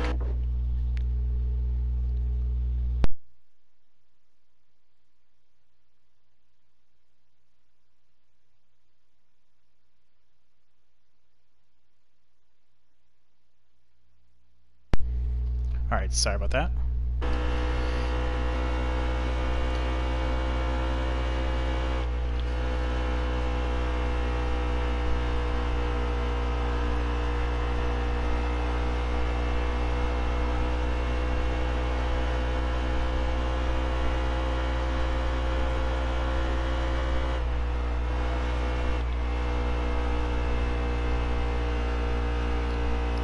Looks like the cars are starting to come down pit road right now. Eric Almirola going down in 10th.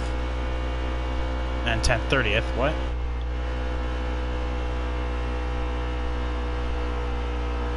Looks like I see engine failure right there.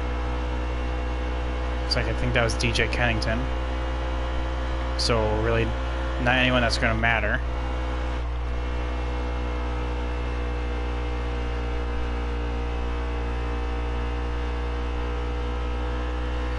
Yeah, halfway through. This is a long one, boys. Hopefully you guys have a snack, something to drink. Because we're still in for another, what, 150 laps?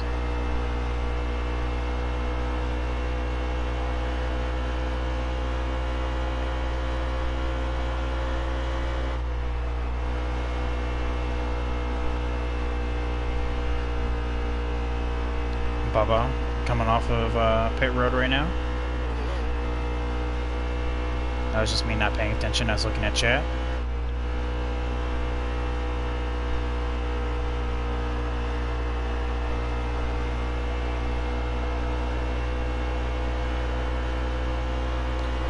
Joey Logano has caught me. Love it when a caution comes out for the engine failure but the AI doesn't go into pits. Literally, that's the story of this race so far. I mean, not only has it been like engine failures, but it has been tire failures, and that's exactly how only the top 5 are on the lead lap right now, and that's the unfortunate part about this entire race. Is that I was expecting a little more challenge, because the Xfinity race I was actually challenged. I think I got a top 10. Actually, no, I don't think I did. I didn't even get a top 10 in the Xfinity race, but based on how long this is, the Cup race is in comparison, I'd be surprised if I don't win this race. I'll say that. Alright, Johnson, where are you gonna go? Hang tight there, driver. Hold this line here.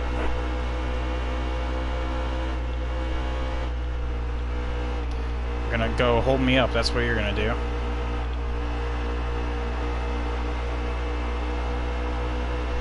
Seven-time champ Jimmie Johnson, probably gonna retire at the end of next year.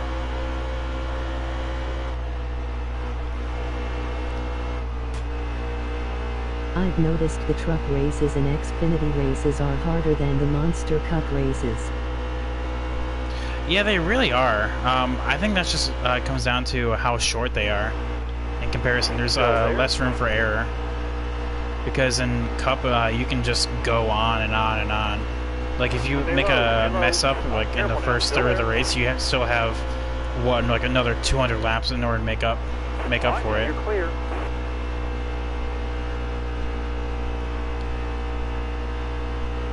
I kind of wish things were a little harder in that regard. That's kind of why I put so many restrictions on my racing, like default setups only, stuff like that.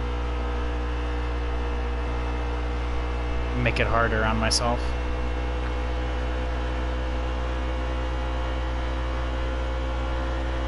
Well, Logano's keeping pace with me, so take a look at who. Okay, so cars are coming down now. Looks like Brad Keselowski and Paul Menard decided to call it. It was Eric Jones was the person that got the lucky dog last time.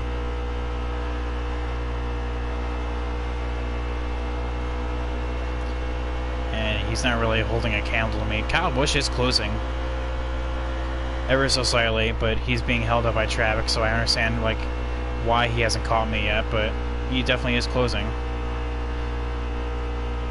Man, I would love Joey Logano just to, like, go away.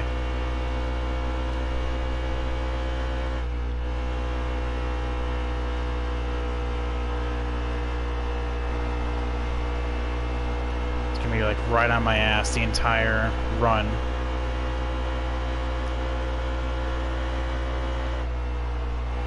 I know he'll eventually get past me, and it'll be, like, when my tires are just utter trash. Jimmy said after Pocono his crew was putting the car on the truck and realized his rear track bar was out of place and was making his car DR. That was at Pocono? Really? Well, like, I know Jimmy's been testing the parts for Hendrick, so if there's at the same time, if there's any person that would that should test the parts, it would be the 7-time champ veteran of the team. But I mean, I don't know, his performance is just totally not like Jimmie Johnson of old. I'm gonna put my my tinfoil hat and call me crazy if you want, but for the rest of his career, I don't think he'll win another race. I think he'll stop at 83 wins and or 84. And he'll retire at the end of next year and not win another race.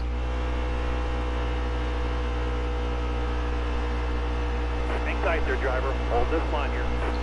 I also think he won't get into the playoffs this year. But that's just me. I mean, I love Jimmie Johnson. He's my second favorite driver, next to Chase Elliott. But I mean, I don't know. there's some dark times for him right now.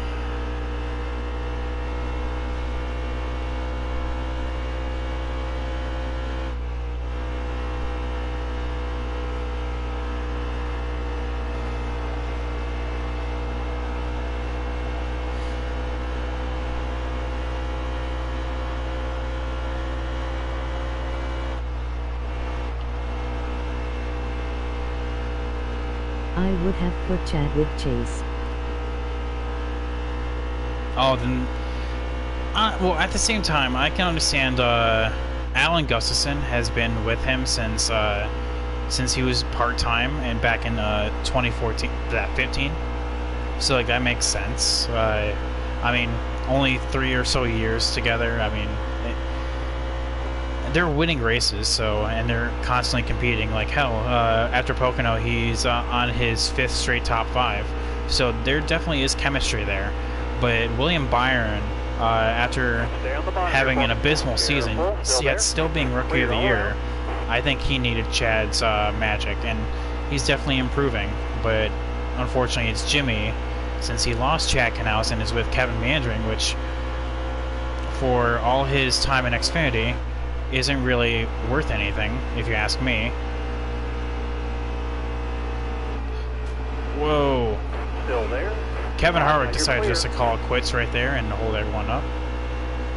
What was that? Kind of saw that out of the corner of my eye and took me by surprise. Stay low, stay low. Hang tight there, driver. Hold this line here.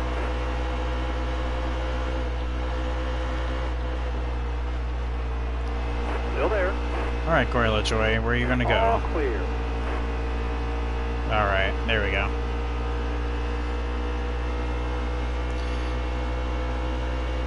Need you to stay on the bottom right here. Hang tight Yeah, there, Kevin driver. Meandering. Hold this line I here. mean, You got all the room you I need. don't know. You're clear. Whoop.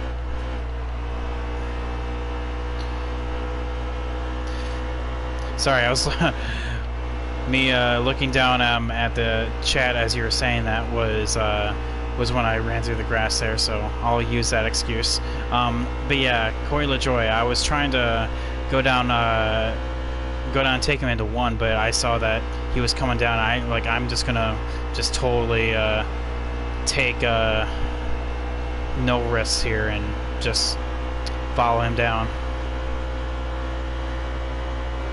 Be patient as well.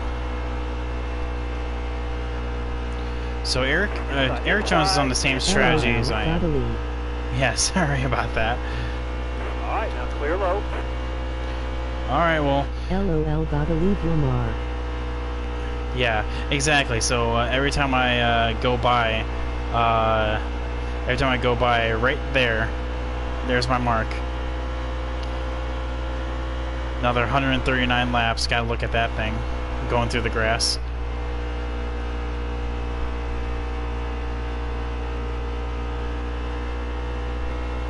Like, despite me actually turning on notifications, I can hear them. Like, I still look down just to make sure I'm not missing anything and see who's talking. But like, I don't know. That was just a really bad place for me to look down at and look at chat.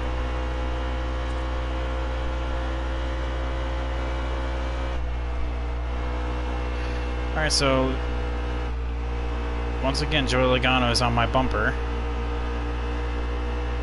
refusing to leave me alone. All right, careful now. Still there. All right, now you're clear.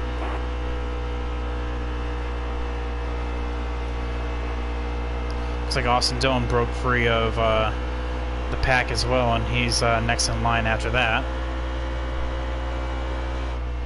Which I do believe they're in the top 5 now. Yeah, so Logano's in 3rd, and he's fighting to get his lap back the hard way. You know, fans like bumping and yes Rex, but they like hard racing. I'm curious why NASCAR thought we wanted more speed. I mean, because in their minds they thought speed will equal all those things. I mean, to a certain degree, like on some tracks, like the new package works. Like I said, like at Kansas. But on some tracks it just doesn't. Got really tight there. You got one inside. Hold your line.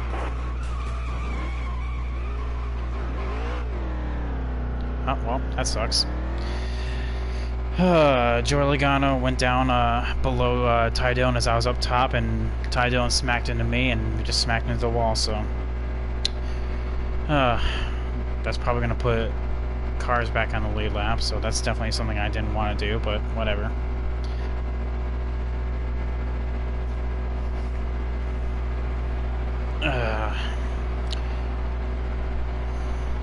That sucks. That's what I was talking about. Cars are as fragile as an F1 car now. A small clip could end your day.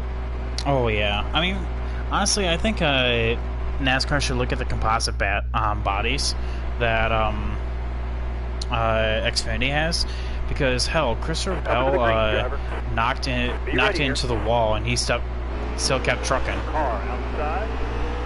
Car outside.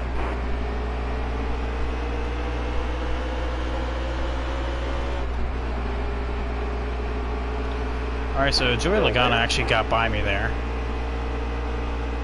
Well, somehow Kyle Busch got screwed off of that deal, so looks like he pit right when that caution came out.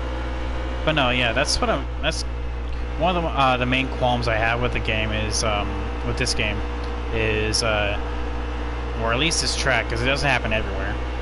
Joey Logano was getting down low below Ty Dillon with me on the top, and that pushed Ty Dillon into me, which pushed me into the wall, and I just kept bouncing from there. Will Eric Jones in first. Yeah, I know. Look at that Jones boy. I mean, he won't be there for long. I mean, because I'm about to pass him, and Jones is definitely not as fast as I am.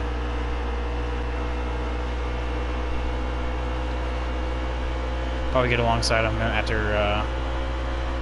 at the end of turn 2. Well, not if I touch him like that and give him a launch, so I definitely don't want to do that again. It'll be like a Jimmy deal where I just get a run on him and there's no stopping that.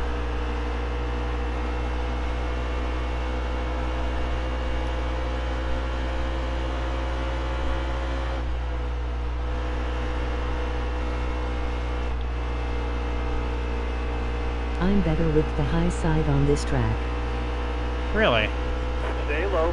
Hang tight there, driver. I've had like no success with the high side. Gonna run out with the track for good measure. Get him to go side by side with Joey Logano when he comes up to us. Oh, no, okay. He making it work. Stay low. Careful. Still there. And clear? Clear. Clear. Alright. Let's pull on away.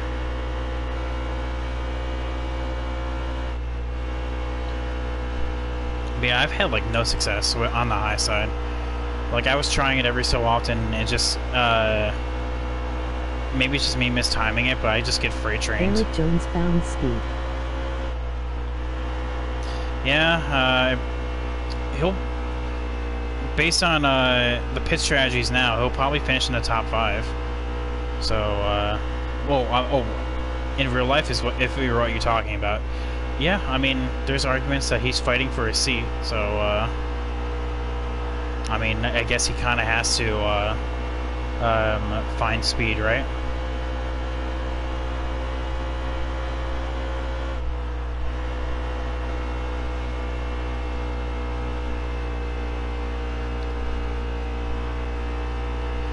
Alright, so what are we looking like here?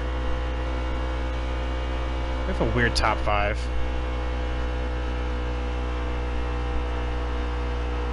Yet again, all these guys did not pit, so when they do, it'll cycle me out in front by like an entire... Oh, well, that too. He was still a driver in real life, lad.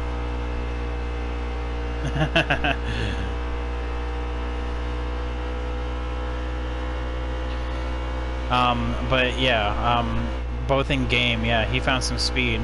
I think he like started somewhere close to me, and I I passed him early on, but he's finding speed now. I mean, he's holding off Joey Logano, so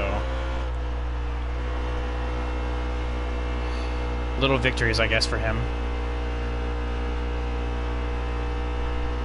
But yeah, like I said, we're still faster than both of them. What about Jeffrey Earnhardt getting third? Oh my God.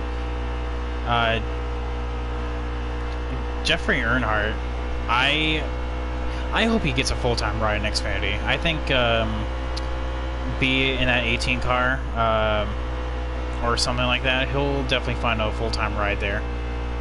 I feel like he has a talent, but his talent will be in Xfinity Series. It will be kind of squandered in Cup. Jeffrey Earnhardt is definitely someone I look forward to a lot more on track. He just kind of got he got caught up in the mess at Pocono with who was it? Who was it spinning on that brought out the second to last caution flag? Was it? Oh, it was Allgaier. That's what it was. And he just was just in the wrong place at the wrong time. Nowhere he could have gone. All right, so Eric Jones got passed by Logano, and now he's currently getting freight trained down the outside, as is tradition.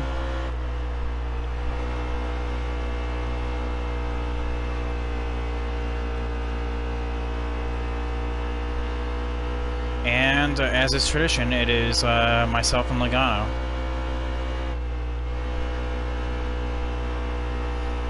Sitting nose and tail. Is there a reason Allgaier is still driving? Allgaier? I mean, he brings sponsorship.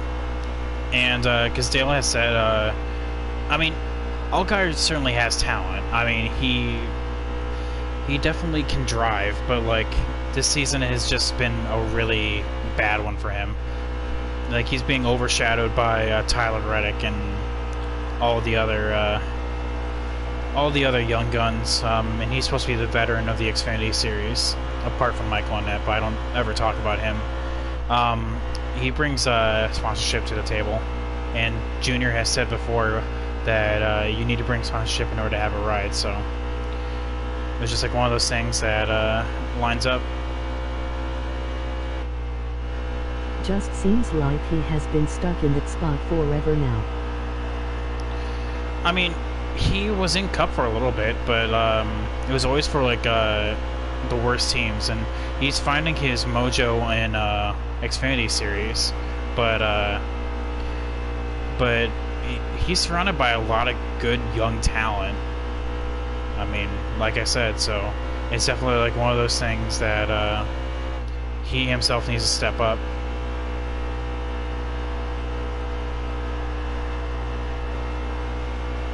I mean, he can win stages, but he just can't close it out. Like, I think it's just him just being too aggressive. He could at least do hot seats. Honestly, I've been talking with Chad a couple times in the previous couple races. We think that when Jimmy retires, Allgaier will take his seat. He'll get that second chance in Cup.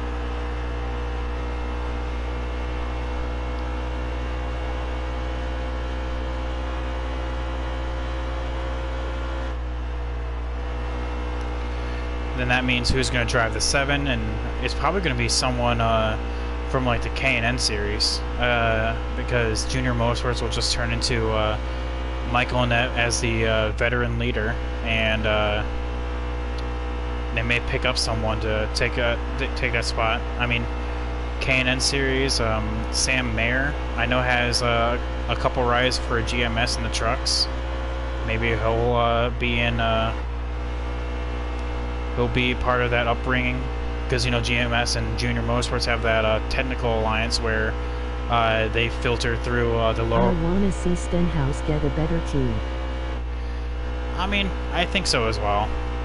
Stenhouse and just Roush in general. I mean, Stenhouse definitely has talent, but I feel like he is too aggressive. Same with... Oh god, there's one person who I constantly, as soon as I see it, hang on, give me a moment. Let me think about that for a second.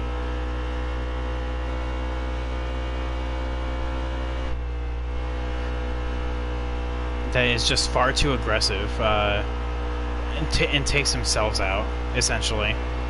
And it's Allgaier and someone in Cup. What am I thinking of? Kyle Larson. Kyle Larson, oh, by the way, cars are pitting. I didn't even pay attention to that. Kyle Larson, like, certainly has the talent in order to perform well, but he just gets too aggressive and take... Well, that too. I mean, Danica just tries to overachieve. But Kyle Larson can perform well, but then just takes himself out when it truly matters. Like, hell, he won both stages in Pocono, and all because he tried to throw an aggressive block and clear. Who even was it? Kurt Busch? A little too early, he took himself out of the race.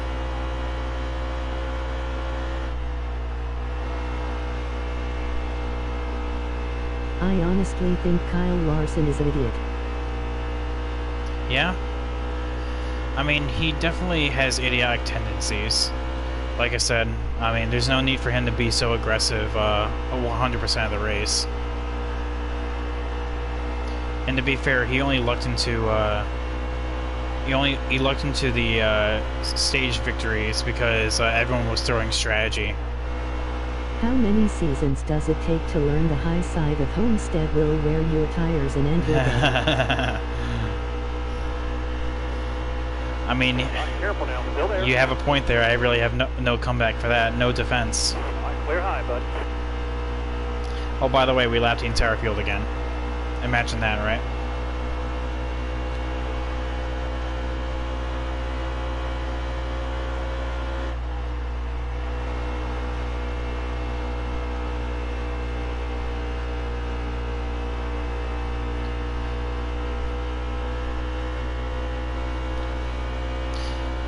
And you know, actually, at Homestead, the only reason why Tyler Reddick made it work is because Xfinity runs those composite bodies. Like I said, where they can take a beating and still keep going.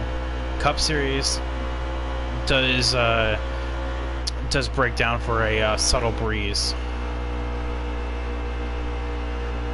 I wanna see Bubba Wallace do well. I really do as well. The man was, it feels like racing for his career at the All-Star Open. I mean, I don't know. At the same time, Clear all around. I don't... Unless he has a really good team to showcase his talents, I want to see what he can do in a top team in Cup, but I know he will do well in the Xfinity Series if he ever decides to go back down. But I know some people don't want to do that. I mean, like Elliott Sadler did that, and he didn't really accomplish much. So, like, it's one of those risks that you take, you know? But I definitely feel like he can as well. I want to.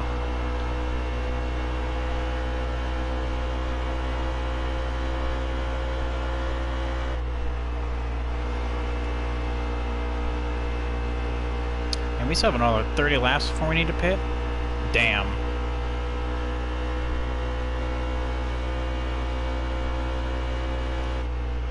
Take about 60 laps on a tank of fuel, give or take, so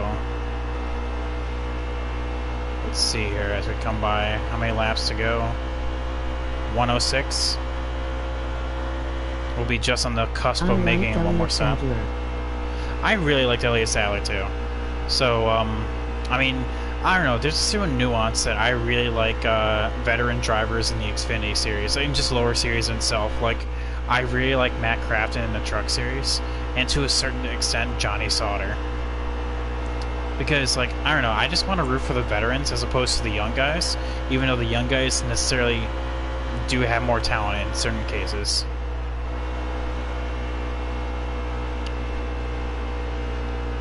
Still there. Like, it was nice seeing him race in Richmond for Sadler. Oh, Joey Logano decided to call it quits. WTF happened to Rusty Wallace? Like after he left NASCAR, he left NASCAR. I mean, by all accounts, he's still alive, so after that, I don't know.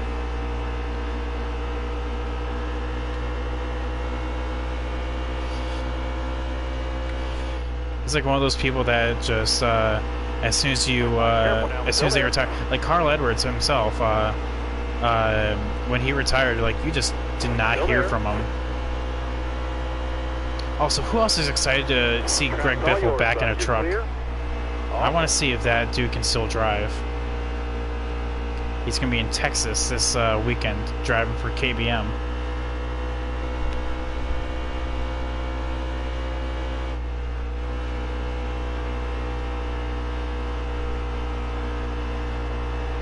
Alright, so is Joey Logano out of this race? Well, there he is, right there.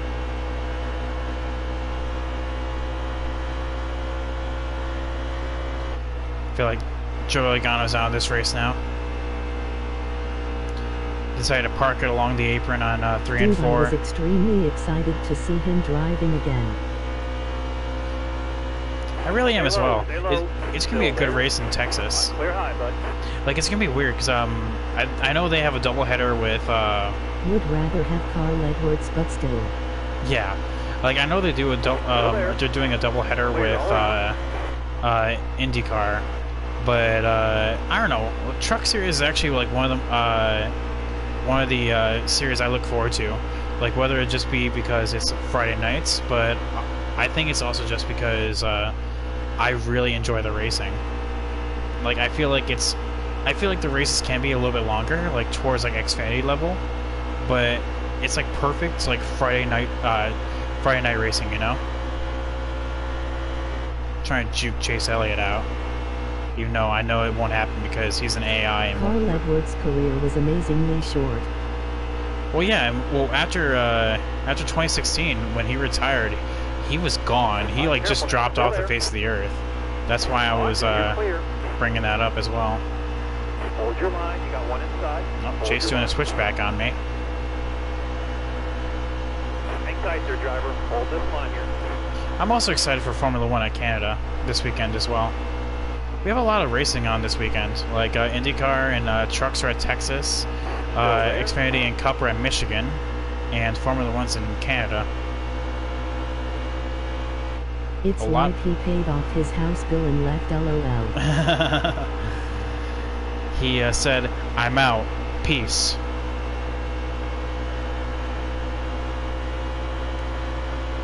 Alright, Chaser, you're gonna get in my way.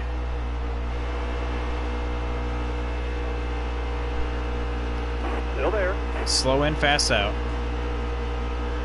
Gonna use Reed Sorensen as a pick. Get there, get there, get there. Hang tight there, driver. Oh, well, Hold that this didn't line work here. out. No, actually, that worked out. That worked out for Chase beautifully. So, All right, careful now. Still there.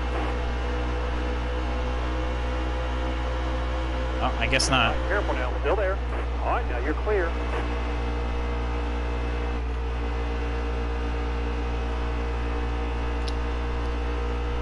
All right. Well, not exactly how I envisioned getting past Chase, but okay. We lost a lot of time to the cars up ahead, though. Coming down a pit in about 20 laps. Like I said, we'll be on the cusp of making it one more stop.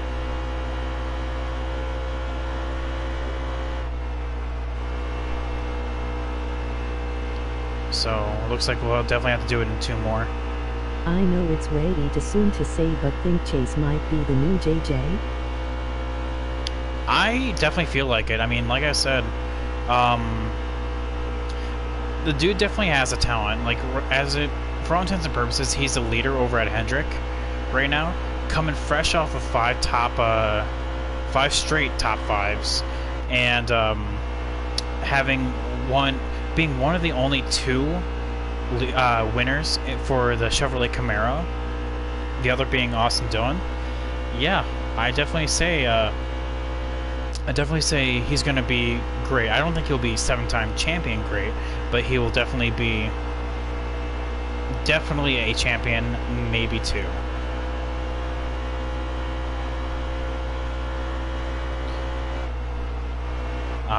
But yeah, no, it's just weird to think that in official races, sanctioned races, that only Austin Dillon and Chase Elliott have won in the Camaro. That's just so weird to think about.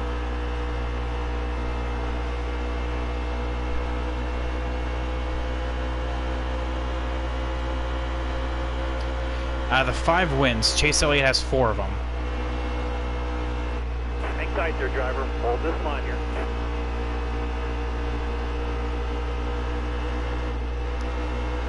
Alright, Danica. Nope, I'm backing out of that. Because I knew Boyer was gonna make a move down there, so Stay on the bottom I just here, backed out and Still there. cut back We low. both know why Austin Dillon won. Well, yeah, because he wrecked Almirola. All right, now you're clear.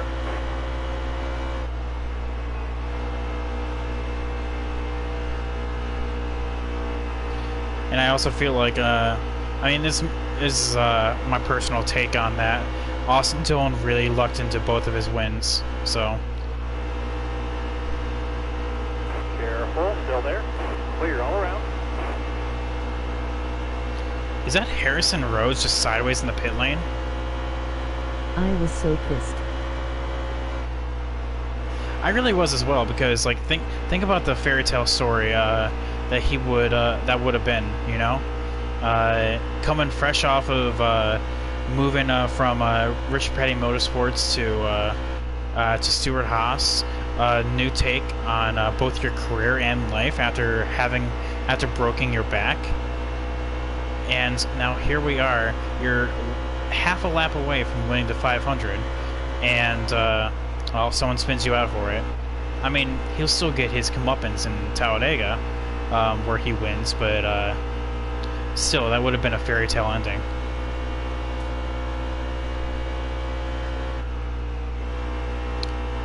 Alright, so about 15 or so laps.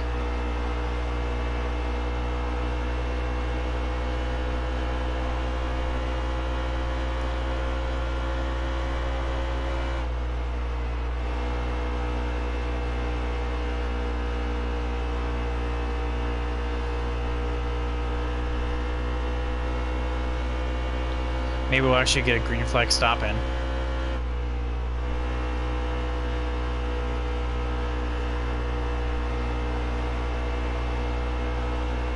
Yeah, that's Harrison Rhodes. That's just sideways in the pit lane.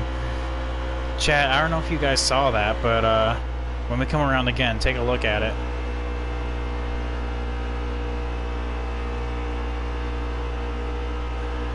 Trevor Bayne in 12th. Man, what is he doing up here?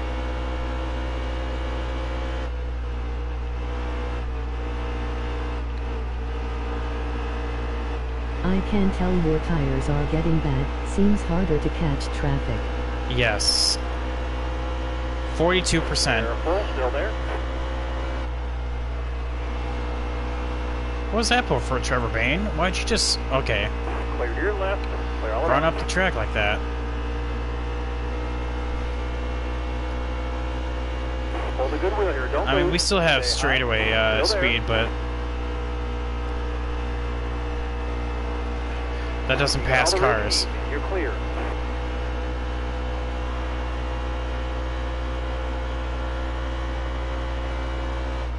But yeah, these tires are...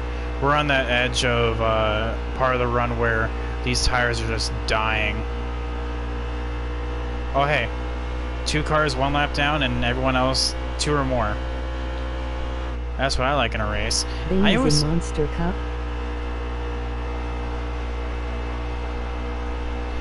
This is the 2018 version still. This is where he was in the 6 car still. I did not get the 2019 pass because I think it would be a waste of money with the new game being right around the corner. But anywho, I always imagine, like, when it's this race, this kind of race when everyone's like a lap down, being one of these people in the seats and just being so pissed off that, man, look at this guy just dominating the race, you know? I can't imagine spending money and seeing one guy lap the field at least twice.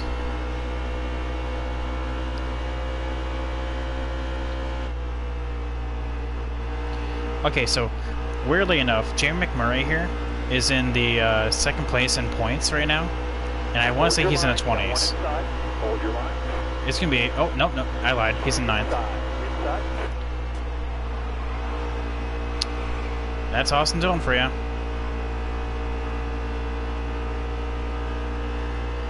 Alright, well.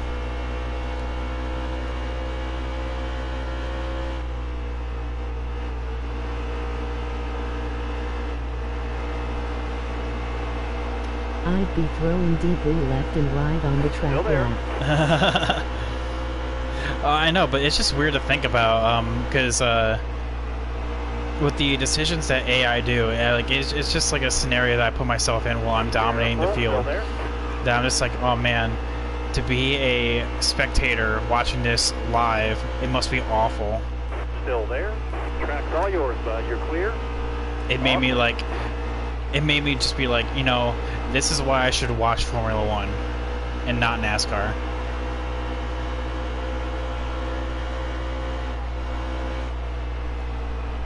I actually had to get on the brakes there.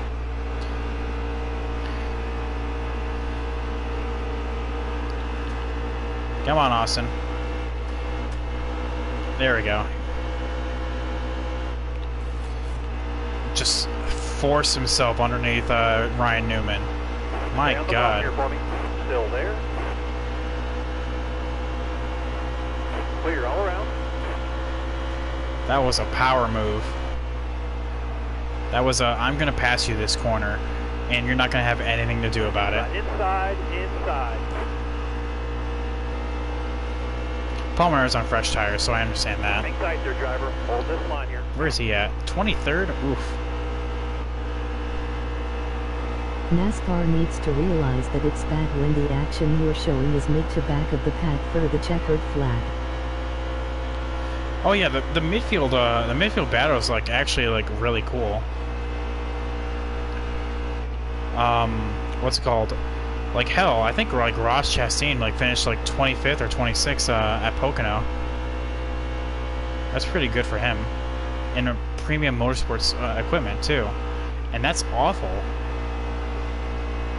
All right, so we're coming down in like 3 laps. So far, we've yet to dip into the 30-second mark, and usually when you're at least like a second off the pace, that's when you're just like, okay, just kind of call it quits from there. I agree they're awesome, but still should have something at the front. Like, I wouldn't mind like a dual cam or something like that to show like something like that. Like especially at like stage breaks.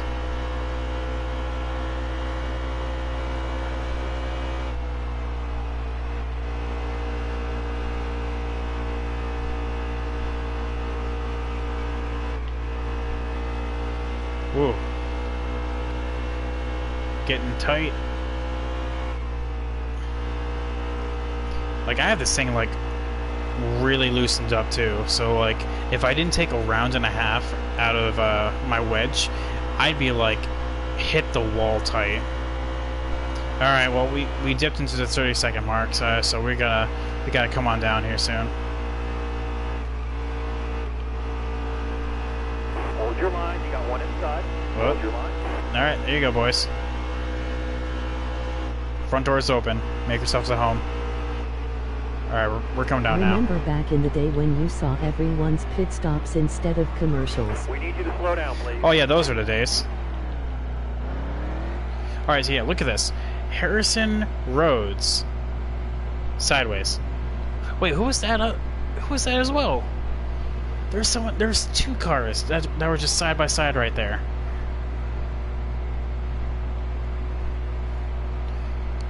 Alright, so yeah, we're just outside of making it in one more stop, so we'll have to make another.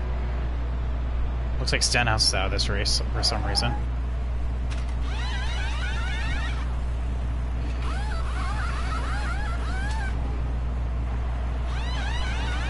Nope, never mind, I lied. I think that's 2 cars. I also lied about Stenhouse being out of that race. I didn't realize he was just pitting. Hammer down. Come on, let's go.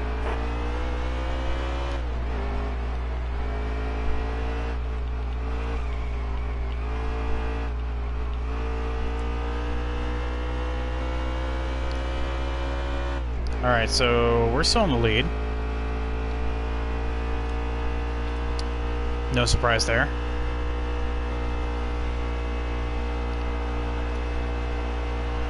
We're on fresh tires, so let's set some good laps.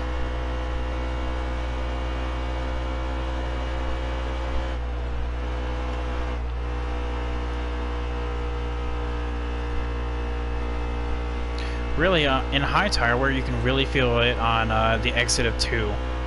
That's where most of this momentum through the rest of the lap is carried. So, like, I knew when my tires were fading there that since I was like carrying, like, just being so tight and drifting up the track on 2, that the rest of my laps was gonna just falter from there. Like there, I had a wiggle.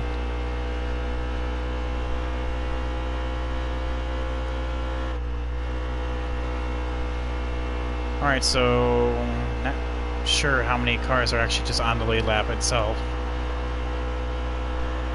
I want to say that's... No, that's not Brad K right in front of me. Too close for that. I want to say it's 6 because Kyle Busch was right near Keselowski.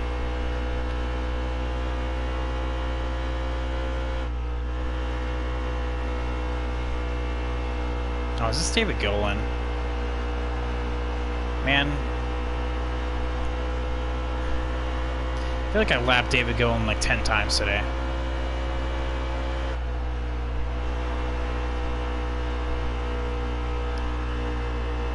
Still there. Oh, he made it easy on me this time, so that's good. Clear high. Clear high.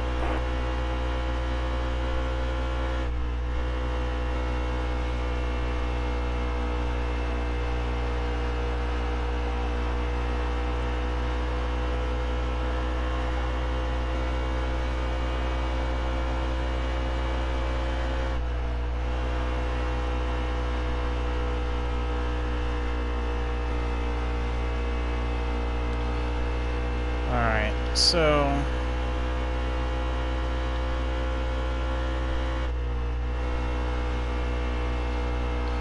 as we cycle through these green flag stops, unless a caution comes out, we should re-lap everyone. Unless there was just like a Hail Mary strategy that I just missed.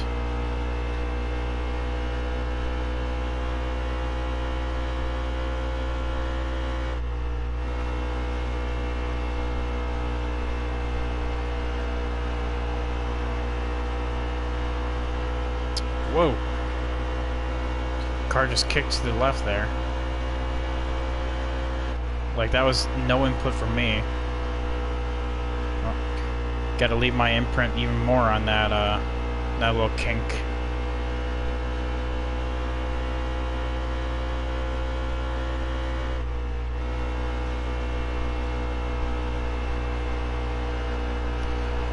Man, Jimmy Johnson's down at 28th.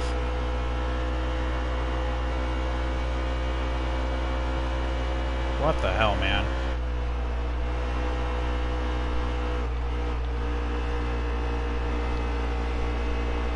Stay low. All right, careful now. Still there. Top lane's free here. Use it if you need it. Top lane's free.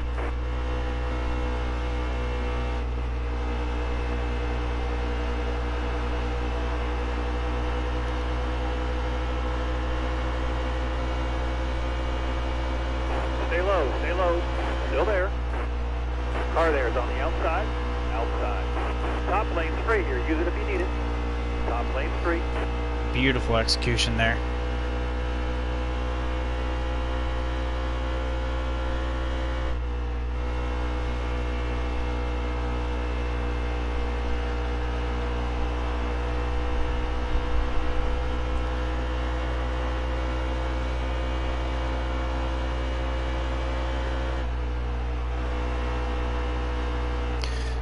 Whoa!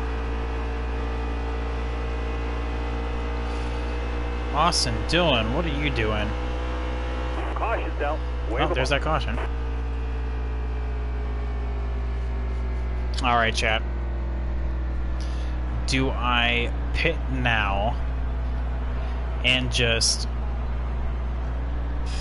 pray we can go the rest of the way? Because by the time we go green, it'll be 61, really, because we're about to cross the line. Was that Dylan? That was Austin Dillon.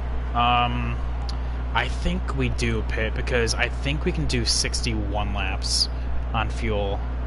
It will be a stretch, but I think we can. I would pit. That's what I'm thinking as well. It'll put everyone back on the lead lap, because they'll oh, no, I lied. Apparently that wave around just doesn't exist. We're going green. Alright, be ready. Alright, driver. Alright. Says we can do 56 laps. I'm sure we can save 5 laps worth. Because this race I have yet to do a full That green would flag. be the last caution. It's got really tight there. Inside. Yeah, I highly doubt that as well. But by me doing this, it kind of puts me in the boat where Car there's on your inside. if there is a caution, I will have to stop for tires, which will put me back in the pack. Careful, still there. That was Paul Menard doing that himself. I had no part in that. Alright. We definitely can make it now.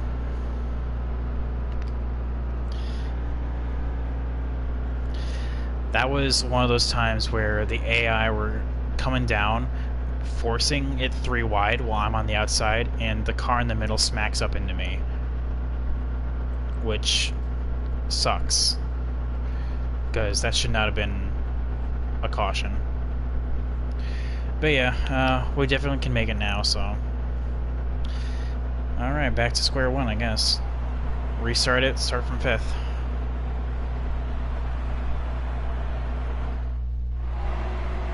So yeah, Guitar Rock, yeah, you were right, that was not the last caution. Alright, you're coming to the green. Gold star for you. Green flag. Car outside, hold your line here. Roll the wheel. That's one thing I noticed, that the cup cars in this game are just so aggressive. Alright, careful now, still there.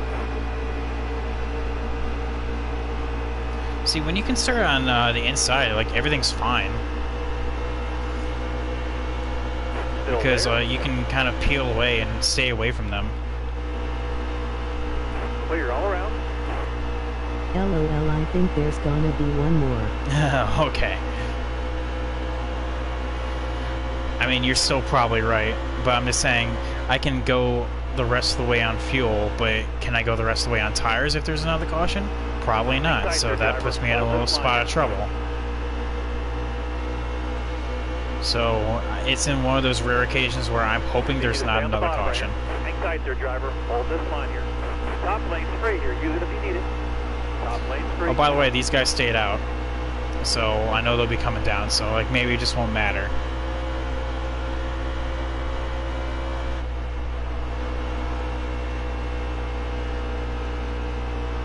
Hang tight there, driver. Hold this line here. Might have to sprint it. Inside. Well, if I can go the rest of the way, I mean, like, on fuel, then I'm gonna run as far as I can. Careful now. Still there. It's just, like I said, I know these guys need to come on down because none of them pit during that caution at all, which I don't know why they wouldn't. It depends on how many laps I put on the field. Like, if I can go a lap, then I'm not worried about it at all. I'm still very confident I'm going to win this race, is what I'm saying. Careful, still there. All right, now you're clear.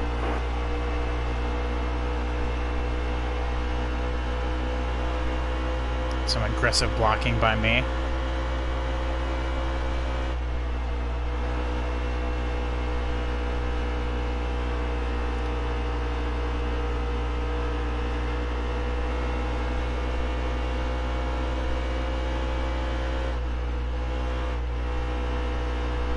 Come on, Kyle. I know you're fast. Get past your teammate.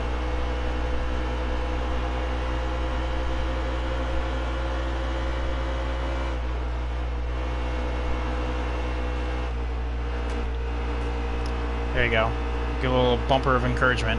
Stay on the bottom here for me. Hang tight there, driver. Hold this line here. Force it. Oh, he was trying.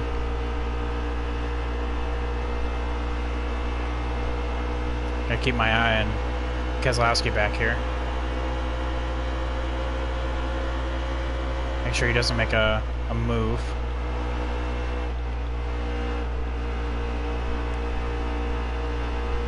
Still there. Alright, well, Kyle, if you're not going to make a move, I'll make a move on you. Still there.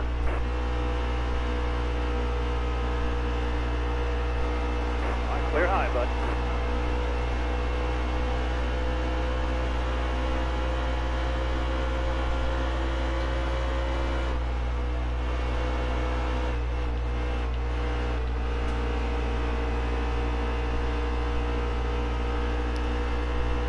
Alright, on to the lead. Leaders in pit road this time.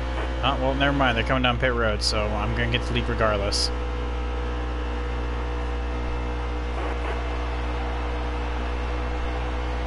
Like I said, gotta love AI pit strategy.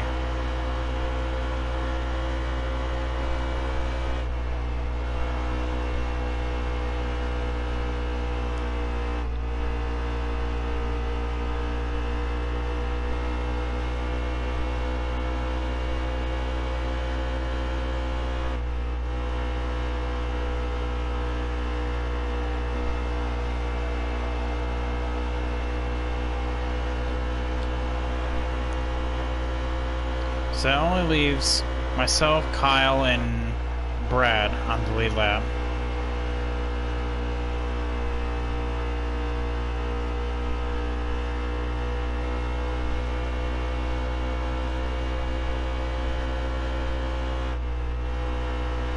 Love how the AI can go from 200 to 40 mph in 0.1 seconds.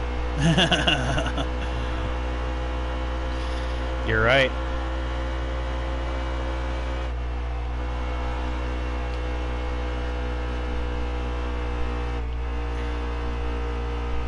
They're really tight off of there, off that corner. Inside. Clear all around. I'm not worried about this Hold your position line. because, like I said, I know Brad and Kyle need to come on down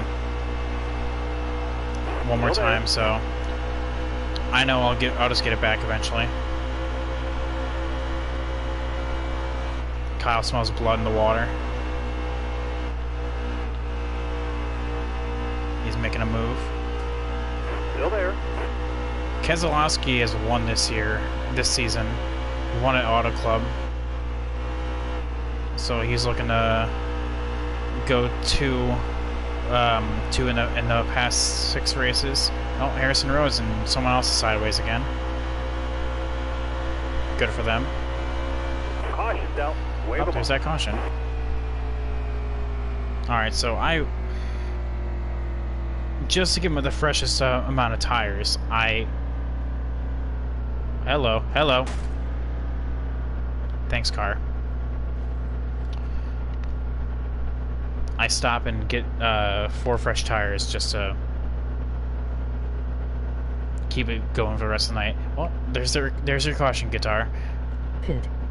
Oh yeah, I already got that. I'm gonna get some water while I'm at it.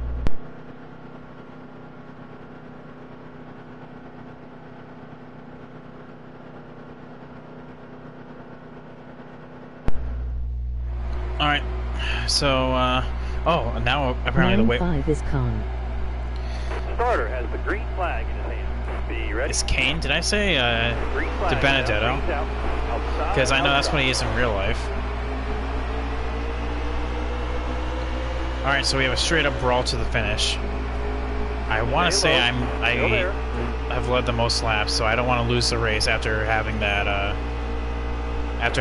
award.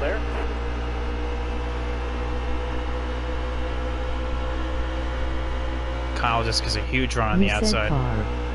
Oh, car.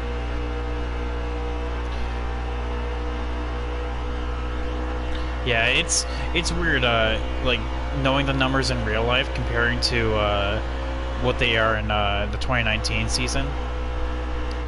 So like it's weird seeing Corey LaJoie in the 72, De Benedetto in the 32, and Kane's still in here.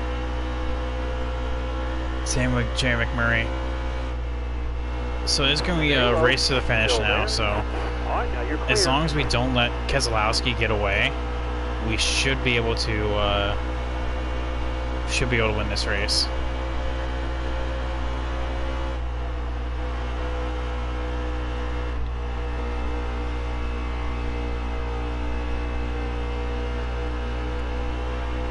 But like I said, we can use pit strategy, lap cars to our advantage as well.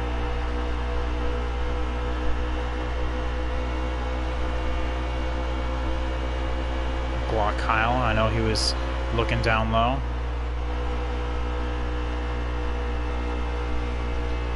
We're really good in the center of 1 and 2. Hang tight there, driver. Hold this line here.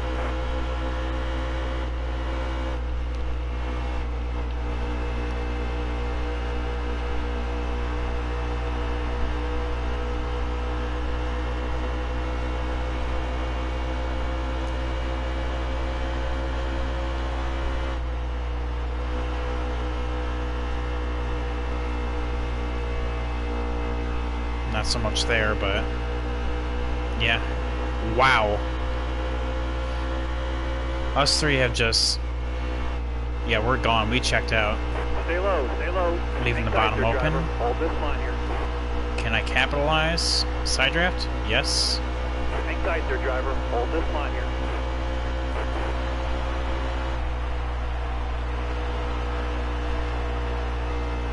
Right, yes, but it opens the door for Kyle. Inside. Alright, so essentially, I don't think we gained anything from that. Alright, careful now. Still there. Alright, so that just puts Kyle into the lead, and we've accomplished nothing.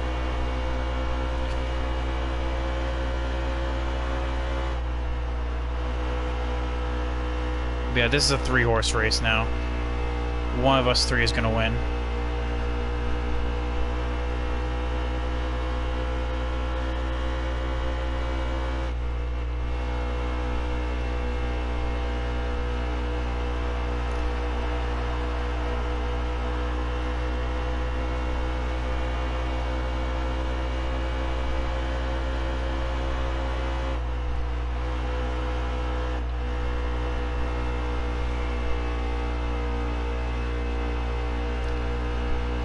Brad has kind of fallen off a tad, but we're miles ahead of the rest of the pack, so that must have been the wave around cars. There's also a lot of cars out of this race too. I have to take a look at that in the results screen.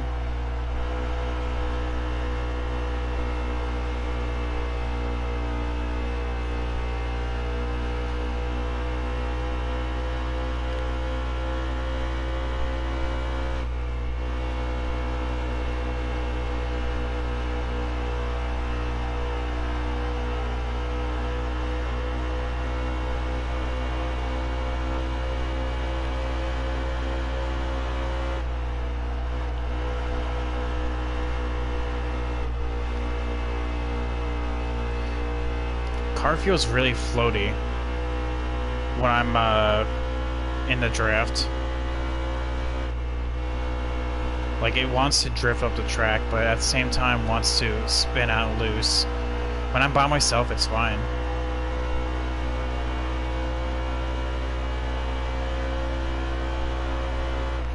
It's like Kyle and I are doing the same lap times. No one's really getting the edge on the other. As I say that, I have a peek on him.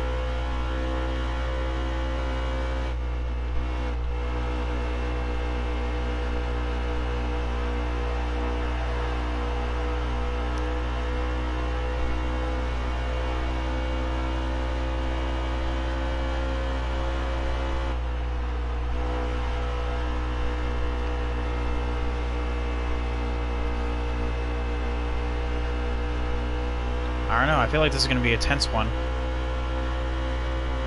Either one of us will win. I'm starting to slowly eliminate Brad from the picture because he's fallen back. So this may come down to either myself or Kyle Busch.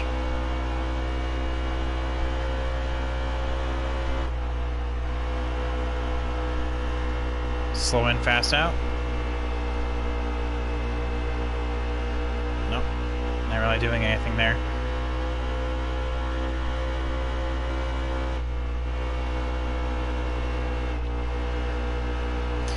He's blocking in all the right places.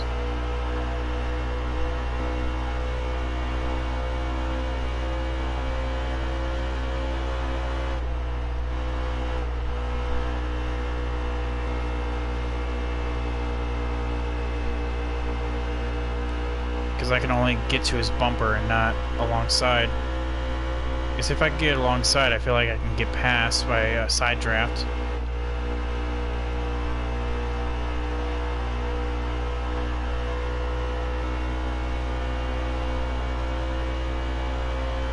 I feel like lap traffic is gonna dictate who wins this race, though.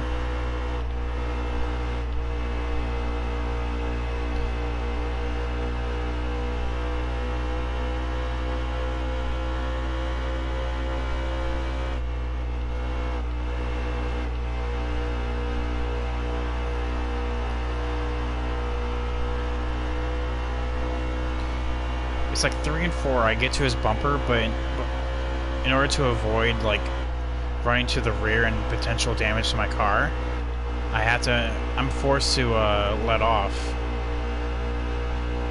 But by doing that, I can see if I can like get a run on him the farther back I am. Because it seems like he's leaving the bottom open in 3 and 4, and I can use that to my advantage. But 1 and 2, I feel is the most is the best corner that I could use to mount an attack. Yeah, Brad has just fallen off the pace. It's either gonna be myself or Kyle.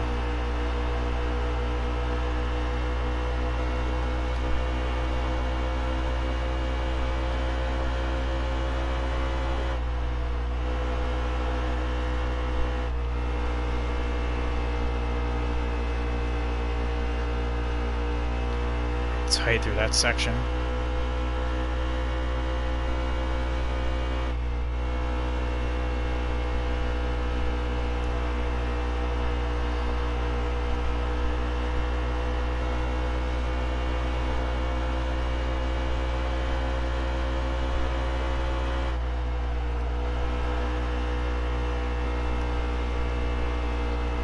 That was a really good corner right there.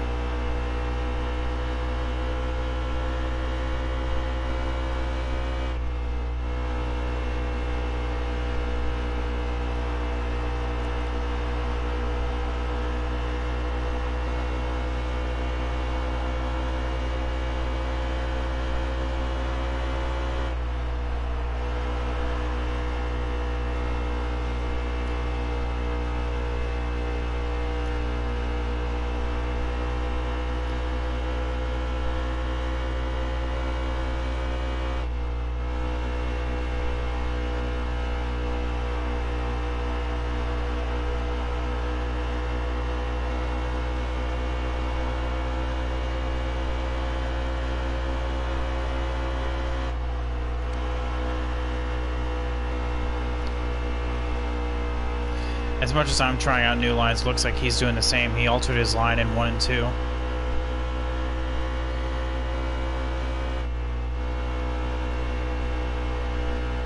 Three and 4, not so much. If actually, I think it's actually a little higher. But I see the rear of the field just up ahead. So, for all we know, lapped cars could actually hinder me and help out Busch. So, hopefully that won't happen, but it's definitely a possibility.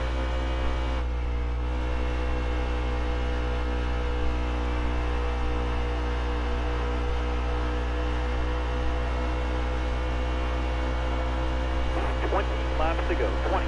Alright, 20 laps to go, sponsored by Rotten Eggs.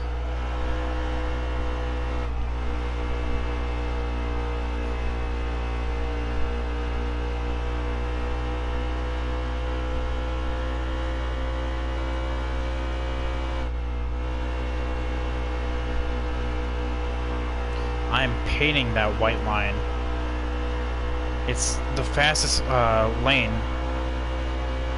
around the track, but I'm still running very good lap times, but I don't know, Kyle is just faster. That being said, I sucked right up to his bumper.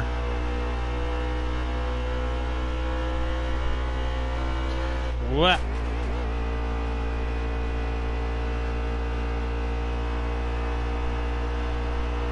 Uptime.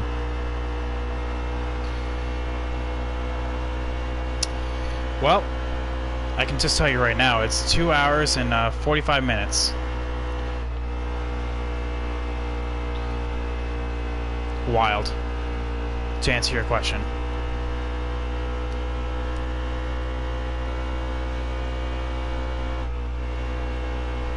Forgot to turn?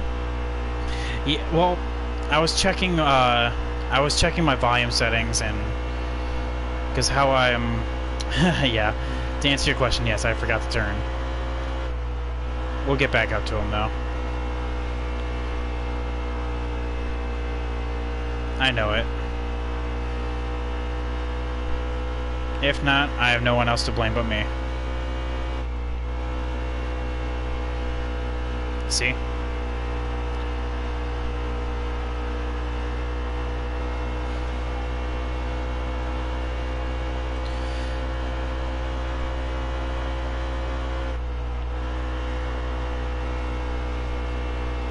Got David going. Why are you so slow?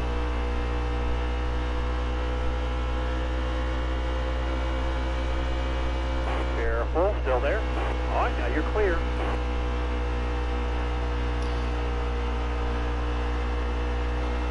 Alright, especially with 2 cars up ahead, that's definitely not going to be good for Kyle Busch to pass through.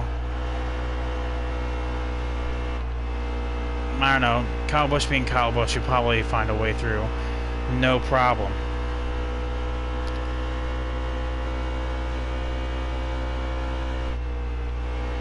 I feel like my best bet will be on the top side, because that won't disrupt the bottom lane at all.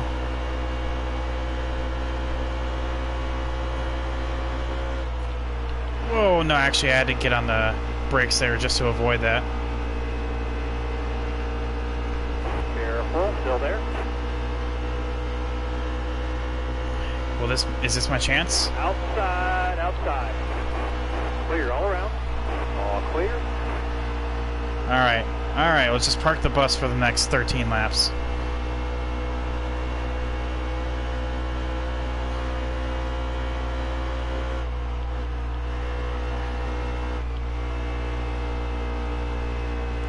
I can already feel these tires slipping.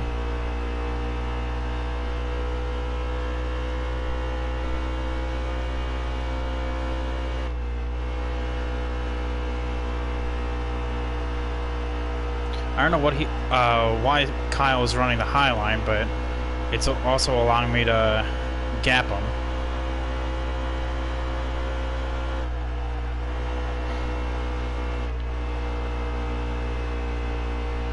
That being said, he does have the momentum coming off the corner, so maybe he's just doing something that I don't know about.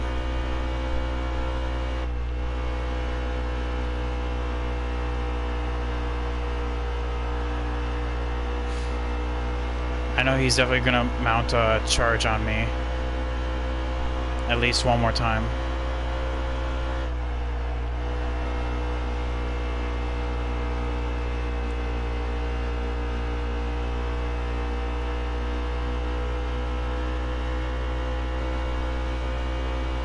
Who is this? Is this Kennington? Galding.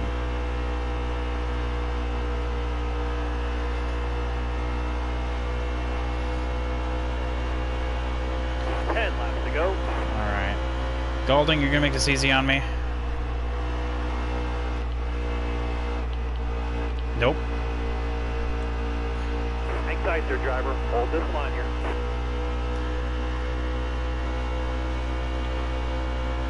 All right, now you're clear. Yes, block him. Do what I paid you for.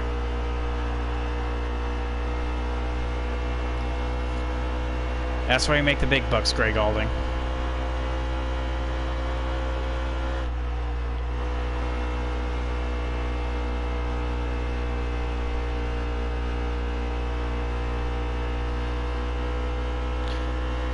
Guys, I'll tell you what, my forearms are really starting to hurt.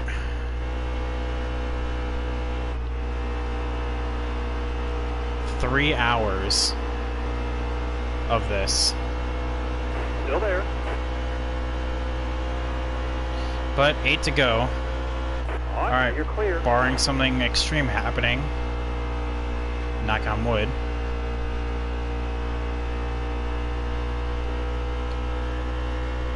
Oh, Brad Keselowski's actually making a charge as well.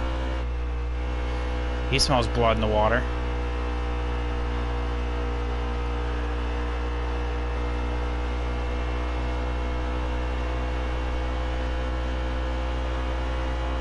He's got to pull away and do 7 more perfect laps.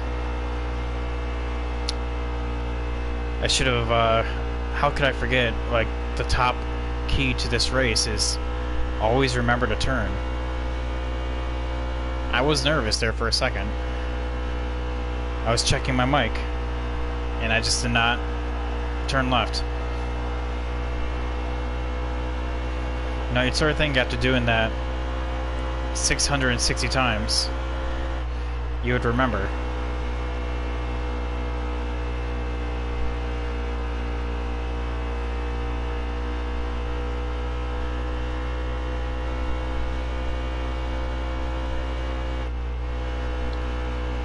Oh, well, he's coming back at me now. It's not over yet.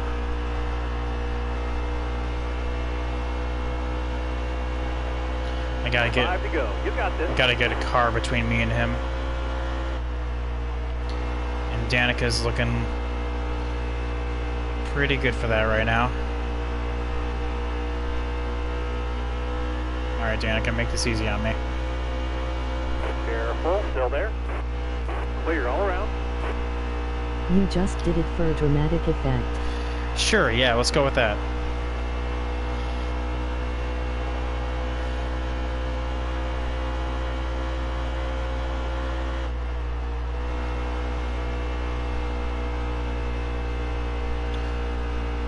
Alright, Kyle. Get stuck behind Danica. Danica, prove you're a wall.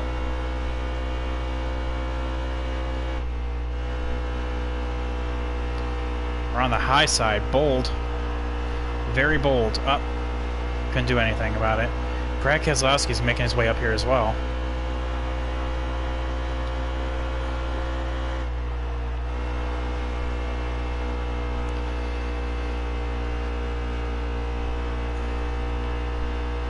We're on the outside. Okay, made it work this time. It may be a little too late, no. I don't know, we're coming up on one more car, and I think that's Kennington now. 2 laps to go. 2 to go.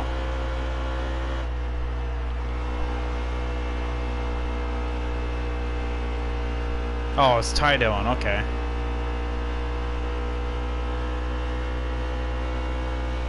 If I can avoid getting past him and avoiding any trouble, I will take it. Because I don't think he's going to catch me at this rate. Not in 1 lap. You got 1 to go.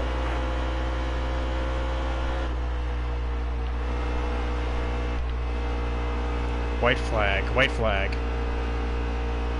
Alright, Ty, thank you for making it as easy as possible. Still got held up a little bit, but white flag will give you a pass. Still there. You're all clear up top. A little tight through 3 and 4, but we'll make it work. Going through the trial one more time, and we'll win our 3rd race of the year. God, Tyler, you're the boss.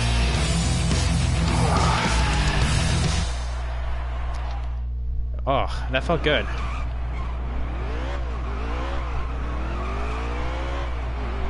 And you guys can see my terrible, You really got.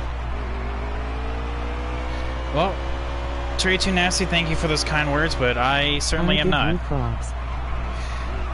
Good race, man. Oh, thank you so much, guys. I really do appreciate the kind words.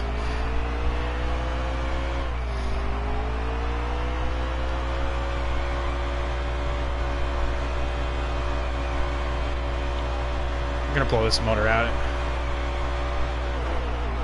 Oh, there it goes, yep. And in case you guys didn't know how to blow a motor, that's how you do it. Anyway, enough of that. A lot of up and down moments. 334 laps. Final time is 2 hours and 50 minutes. But we come home victorious. I honestly did not expect to do that. Oh, that's what happened to Ty Dillon, I guess. Austin Dillon. So yeah, imagine that. Alright, let's see these final results. Kyle Busch comes home 2nd. Brad K 3rd. Alright, I want to see people that did not finish this race. David Gilliland lapped him 7 times. Okay, so it looks like from 33rd on back did not finish. Alright. Let's see these points, though. Oh yeah, we are just dominating the field. With our 3rd race of the 3rd win of the year out of these 6 races, we were just putting a clobbering on this on the rest of the field. But look at that, though. It's actually really tight from 2nd to 7th. 4 points separates all 4 of them. So yeah. Oh, Trey Too Nasty, thank you so much for the follow, man. Glad you can come out for the show. Alright, but yeah, let's see this weird-ass trophy.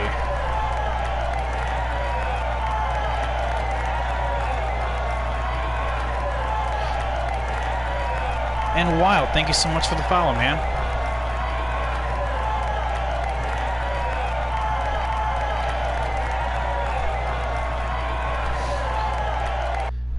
Alright, if only Daniel Kemmer can actually win in real life, that would be great. Alright, so we get the fastest lap, led the most laps out of all of them, which if I led the most laps and did not win the race, you know, that's terrible in my book. Clint Bowyer's on the move, and Kevin Harvick, out of all people, did not finish the race. Alright, well, boys, that was the O'Reilly Auto Parts 500. Hopefully you all enjoyed the